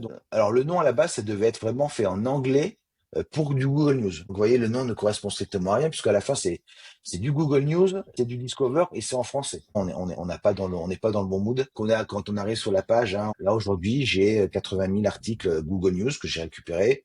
On est à 11 000 qui viennent de Discover. Et j'ai toute une série d'informations. Donc là, on arrive, c'est assez simple, hein. Alors ça, c'est basique. On a les derniers et les dernières tendances de Google Trends, de X et de Wikimedia. Alors Wikimedia, je le conseille vraiment parce que c'est très intéressant de voir en fait quelles sont les personnalités qui sont les plus visitées sur Wikipédia Hmm. au cours des dernières 24 heures.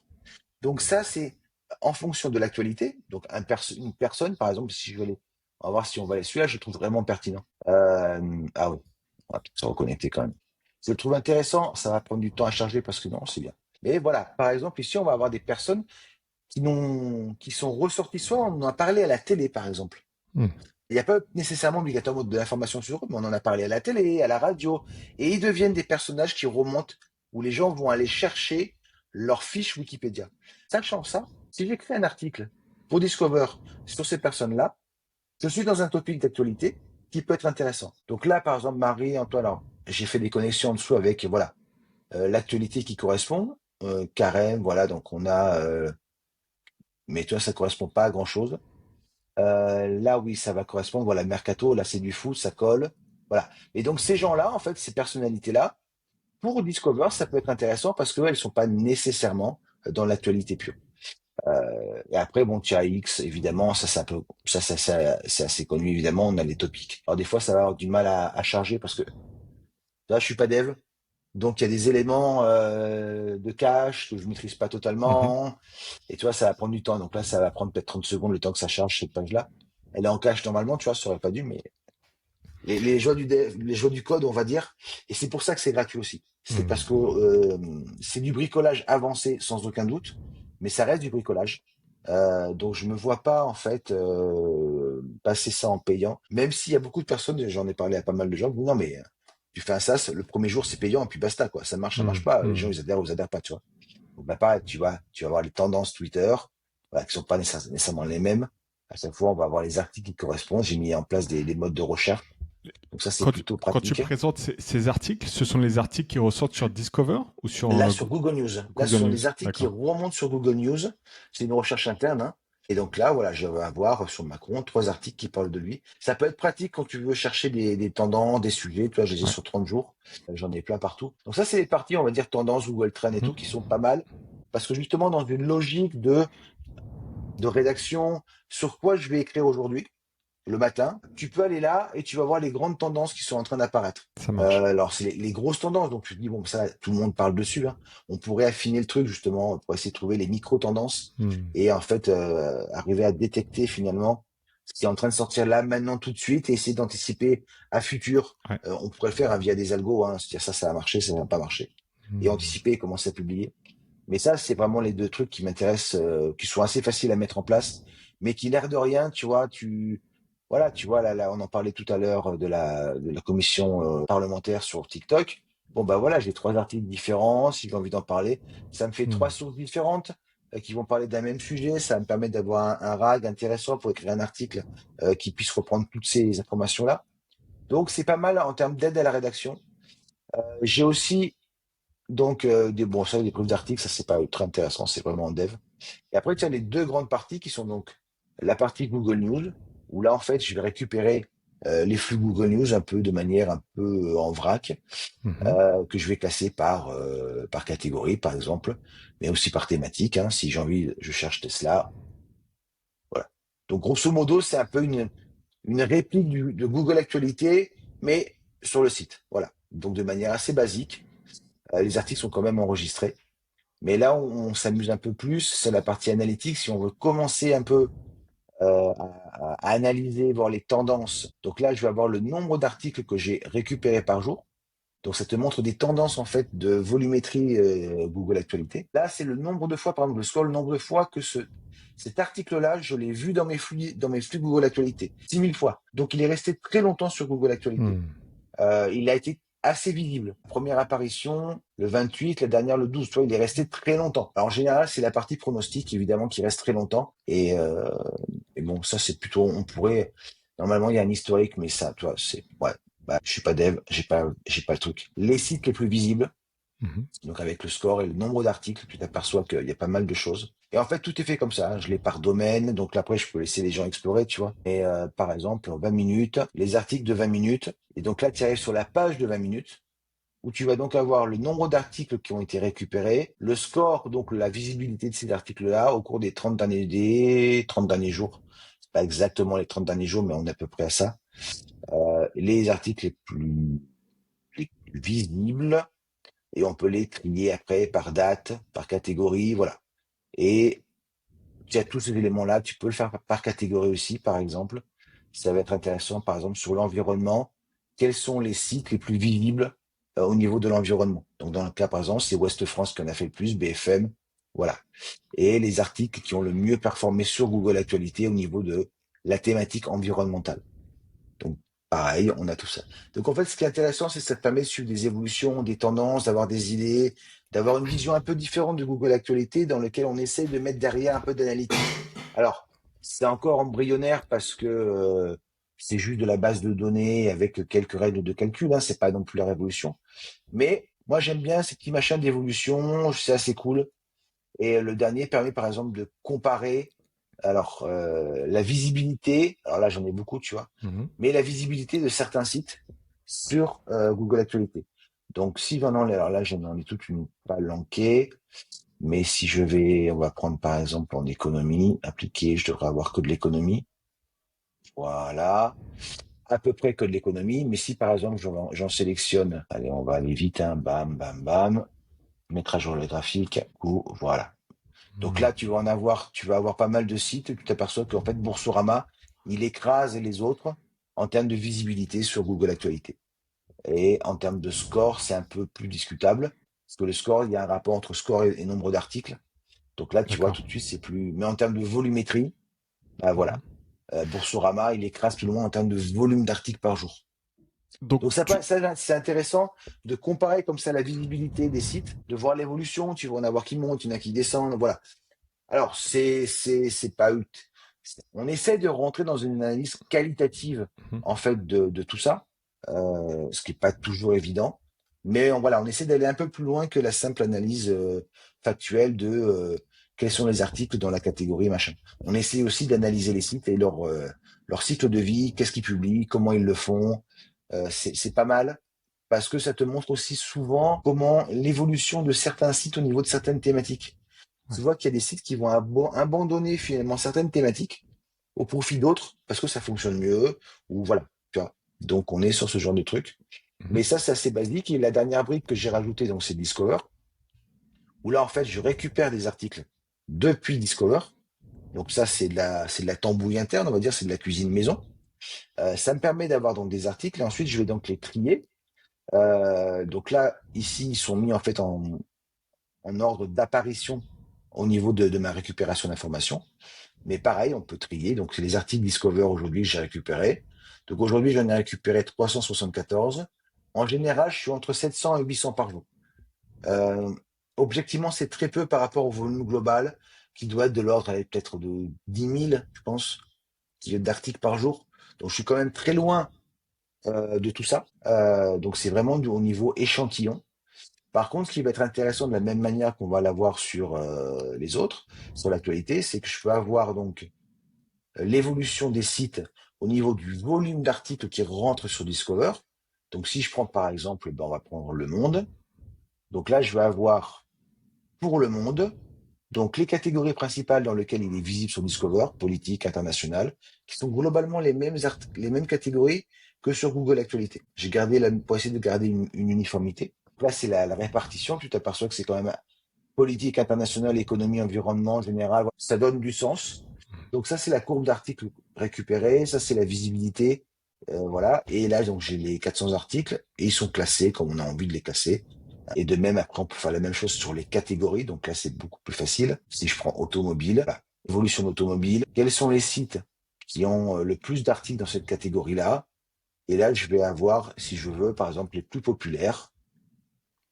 Aujourd'hui, dans ma manière de récupérer les informations, l'article qui a été le plus populaire dans la catégorie automobile, c'est cet article-là de Fondroid, puisqu'il a un score de 34. C'est-à-dire que je l'ai vu, moi, 34 fois, grosso modo, dans mon flux Discover. Au fur et à mesure, tu construis comme ça un petit peu de l'aide à la rédaction, parce que, évidemment, ta problématique sur Discover, c'est que quelque part, tu copies tout le temps, en fait, ce qui marche, avec un peu de décalage. C'est la grande technique, hein, tout le monde le fait. Strictement, tu suis les topics. Et les topics, l'air du temps, c'est pas toujours facile de le mesurer. Typiquement, par exemple, sur celui-là, tu vois, Renault 4, Renault 5 électrique, là, là, là. Bon, ben, le sujet voiture électrique, petite voiture électrique, c'est dans l'air du temps. Les gens se posent des questions. La Renault 4 et la Renault 5 électrique, elles sont tendance. On a le problème de Tesla. Tu vois, il y a des problématiques. Les gens aujourd'hui sont dans une idée, non, mais je vais pas acheter Tesla, ça c'est sûr, c'est fini. Ouais, les Chinois, ça reste chinois, donc il y a toujours cette espèce d'image un peu de chinois. Ah oui, que font les Français? Donc, il y a un air du temps qui fait qu'actuellement, par exemple, les articles qui parlent des voitures électriques françaises ont tendance à plutôt bien performer sur Discover, qu'il y a quelques mois, où en fait la tendance était réellement sur Tesla à fond. Les Chinois, ça fonctionnait très bien, sauf qu'aujourd'hui, ça a changé. Hmm. Donc, l'air du temps, mesurer l'air du temps, c'est pas toujours évident. Et là, voilà, tu vois, tu aperçois que tu as des voitures passées. Ce sont des voitures européennes qui remontent. Alors qu'il y a eu tout un temps, bah, on avait autre chose. On a de nouveau la Renault 4, la rivale coréenne. Ce sont des sujets où, en fait, tu t'aperçois qu'il y a une sorte de patriotisme qui est en train de se mettre en place au niveau de certains produits, typiquement au niveau de l'automobile, où les gens vont avoir tendance à s'intéresser beaucoup plus à des produits français ou européens qu'à des produits chinois ou américains. Et ça fait partie des topics qu'on doit pouvoir mesurer. Très clair. C'est ça qui est difficile sur Discover, c'est mesurer ça, Hmm. sentir les Ok, tendances. d'accord. Donc voilà, grosso modo, ce que fait l'outil. Euh, alors là, j'ai d'autres choses qui sont aussi. Mhm. Ah oui, j'ai aussi ça, c'est le sensor. C'est une espèce de. On va essayer de mesurer la volatilité de Discover au jour le jour. La volatilité, qu'est-ce que ça veut dire? Ça veut dire que des fois, tu as des vagues d'entrée et de sortie de nouveaux sites sur Discover. Donc, j'essaie de mesurer sur un certain laps de temps si j'ai beaucoup de nouveaux sites qui rentrent et si j'ai beaucoup de sites que j'avais l'habitude de voir qui sortent. Qui sortent. Donc, en Hmm. fait, est-ce que ça bouge beaucoup sur Discover ou pas? Donc, tu vois, voilà. Alors, c'est vraiment embryonnaire, hein, là, voilà. Là, j'ai eu un 10 le 2 juin. Est-ce que ça a vraiment été comme ça? C'est pas certain non plus. J'ai pas encore suffisamment de data pour pouvoir avoir une analyse suffisamment correcte, mais ça va donner des tendances avec les nouveaux sites qui sont rentrés que j'avais pas vus avant, tu vois, et des sites que j'avais vus avant où ça fait 3 4 jours que je ne les vois plus dans mes flux. D'accord. Donc, je me pose des questions, tu vois. Hmm. Ce qui veut pas dire qu'ils ont été exclus de Discover, c'est que moi, j'arrive pas à les détecter de par le faible volume que j'ai actuellement en fait de data. Donc ça, c'est plutôt intéressant. Mais je suis plutôt content parce que ça tourne bien. Ouais. Il y a à peu près 500 personnes qui se sont inscrites. Mhm. Alors, je sais pas si c'est beaucoup ou pas bien, mais moi, je suis content. Oui, c'est un bon Et score. j'ai à peu près Tu l'as sorti quand? il y a 3 semaines. Ah ouais, donc c'est un très très bon score. Alors, ce qui est intéressant, c'est que le taux de retour est plutôt important. On est Mhm. aux alentours des 20%. Donc, les gens viennent 2 3 4 fois dessus. Mhm. Et parce que c'est vrai, il y a pas beaucoup, il y a pas d'outils en fait qui parlent de Discover Mhm. gratuitement. En payant en France, il y a 1492.vision, Mhm. qui est donc la référence et où ils arrivent à avoir beaucoup plus de data, mais qui est payant. Et après, c'est difficile de trouver, tu vois, d'autres outils. Donc moi, ça reste un outil qui est embryonnaire de par le volume d'articles Discover que j'arrive à récupérer.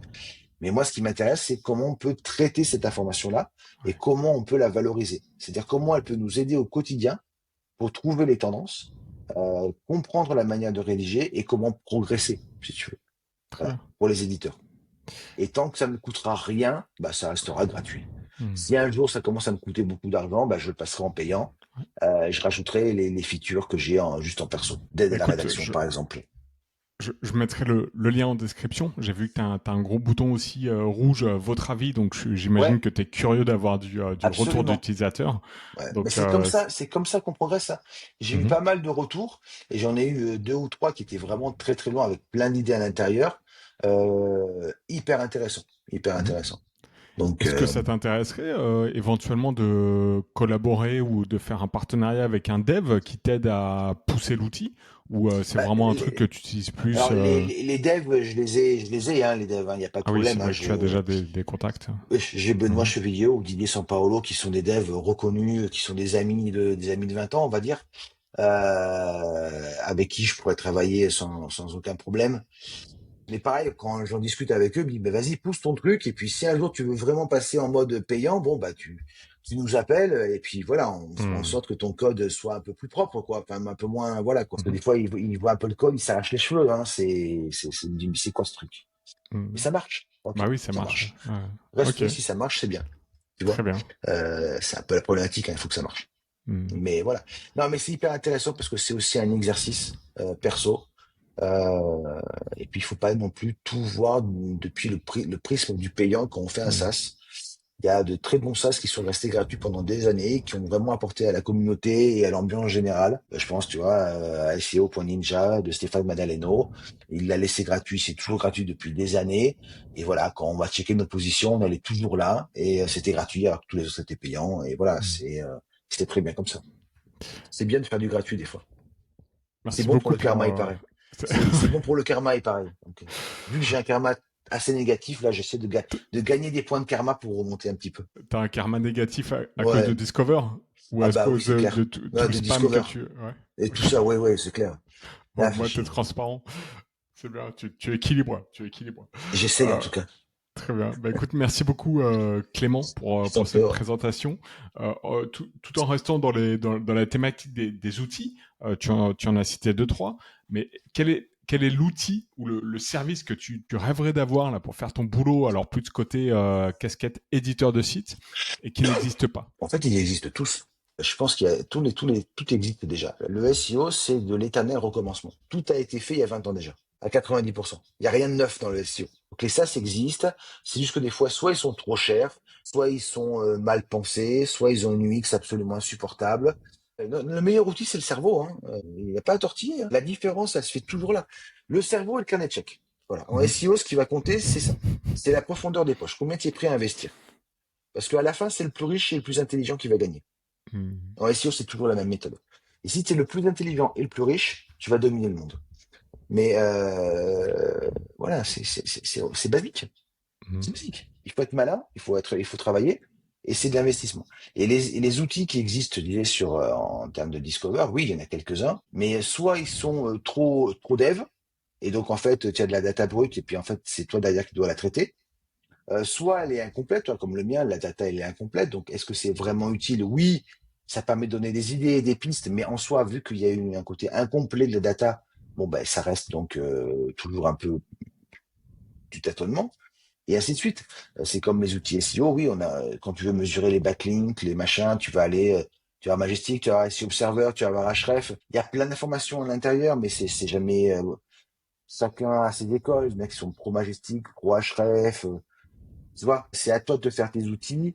On n'a pas, en général, on n'a pas besoin de 10 000 outils différents. Ce qui est important, c'est, voilà, de toute façon, c'est toujours pareil. C'est celui qu'il faut travailler beaucoup, quoi qu'il arrive. C'est pas Mhm. magique. C'est pas magique. Même si à la fin, tu arrives à automatiser des choses et à générer tes articles pour la journée en 1 heure ou deux.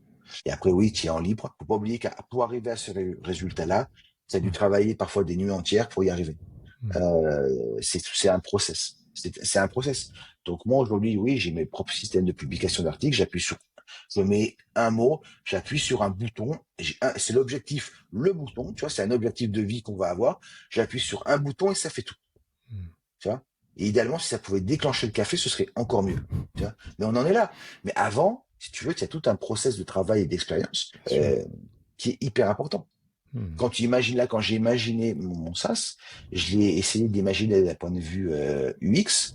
Mais cette UX-là, elle est la résultante de centaines de tests sur plein d'outils où je trouvais l'UX nul, où je trouvais l'UX hyper intéressant. Donc je m'en inspire, je me nourris de tout ça pour essayer à la fin d'avoir une UX et d'avoir des services qui correspondent à un véritable besoin.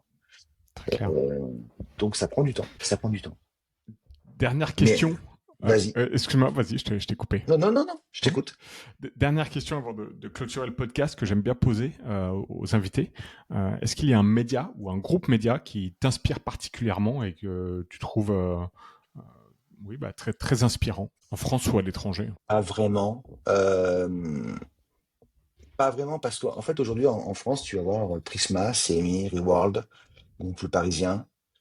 Alors à une époque tu avais,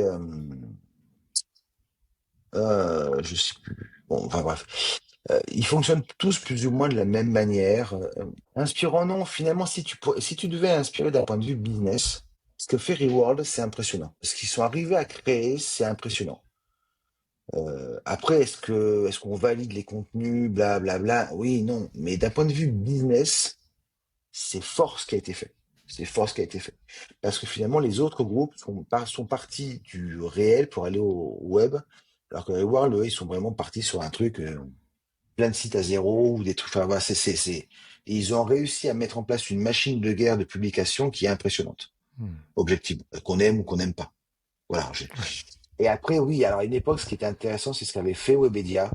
C'était pas Oui, mal, mais aujourd'hui, la machine clairement se grippe.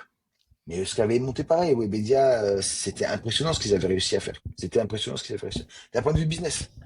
Euh, Après, le reste, ça va être super intéressant de suivre et de découvrir comment ces grands groupes, tu les as cités, hein, CMI, Reward, Prisma, etc., vont s'adapter aux nouveaux enjeux dont on a discuté aujourd'hui. Alors, hum, sur Discover, on a déjà un peu la feuille de route, mais plus sur le côté moins de course à l'audience. Tous les médias aujourd'hui cherchent plus des business models qui dépendent moins de la publicité, etc. Et on sait que des groupes comme Reward sont très dépendants des modèles publicitaires, hum. des business models liés à la publicité. Donc ça va être fascinant de suivre ces évolutions, sachant que quand on est petit publisher, on est agile, mais on a moins de ressources. Quand on a un grand groupe, on a plein de ressources normalement, mais on a tendance à être moins agile. Mais en même temps, Reward prouve un peu le contraire, parce que quand ils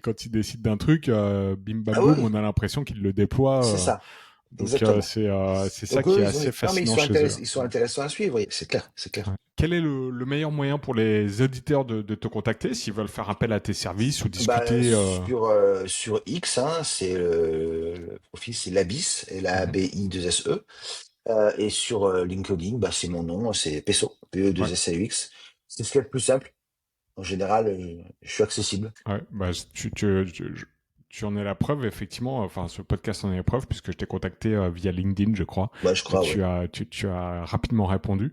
Et je tenais à te remercier particulièrement parce que tu es consultant Discover, donc tu vends des services Discover, et tu as accepté pardon, de participer à un podcast dans lequel on a échangé sur les menaces de Discover, sur les points un peu, sur les aspects un peu plus sombres et les questions qu'on peut se poser face à ce nouveau canal de distribution de l'information. Tu l'as fait en toute transparence et en toute honnêteté. Donc, je te remercie énormément et merci beaucoup pour ta Mais dispo je t'en prie. C'était un plaisir. bah, écoute, merci et je mettrai tous les liens en description pour te contacter, pour utiliser ton SaaS et toutes les choses que tu as partagées lors de cet épisode. Merci beaucoup Merci Clément. beaucoup. À Allez, bientôt. ciao. Ciao.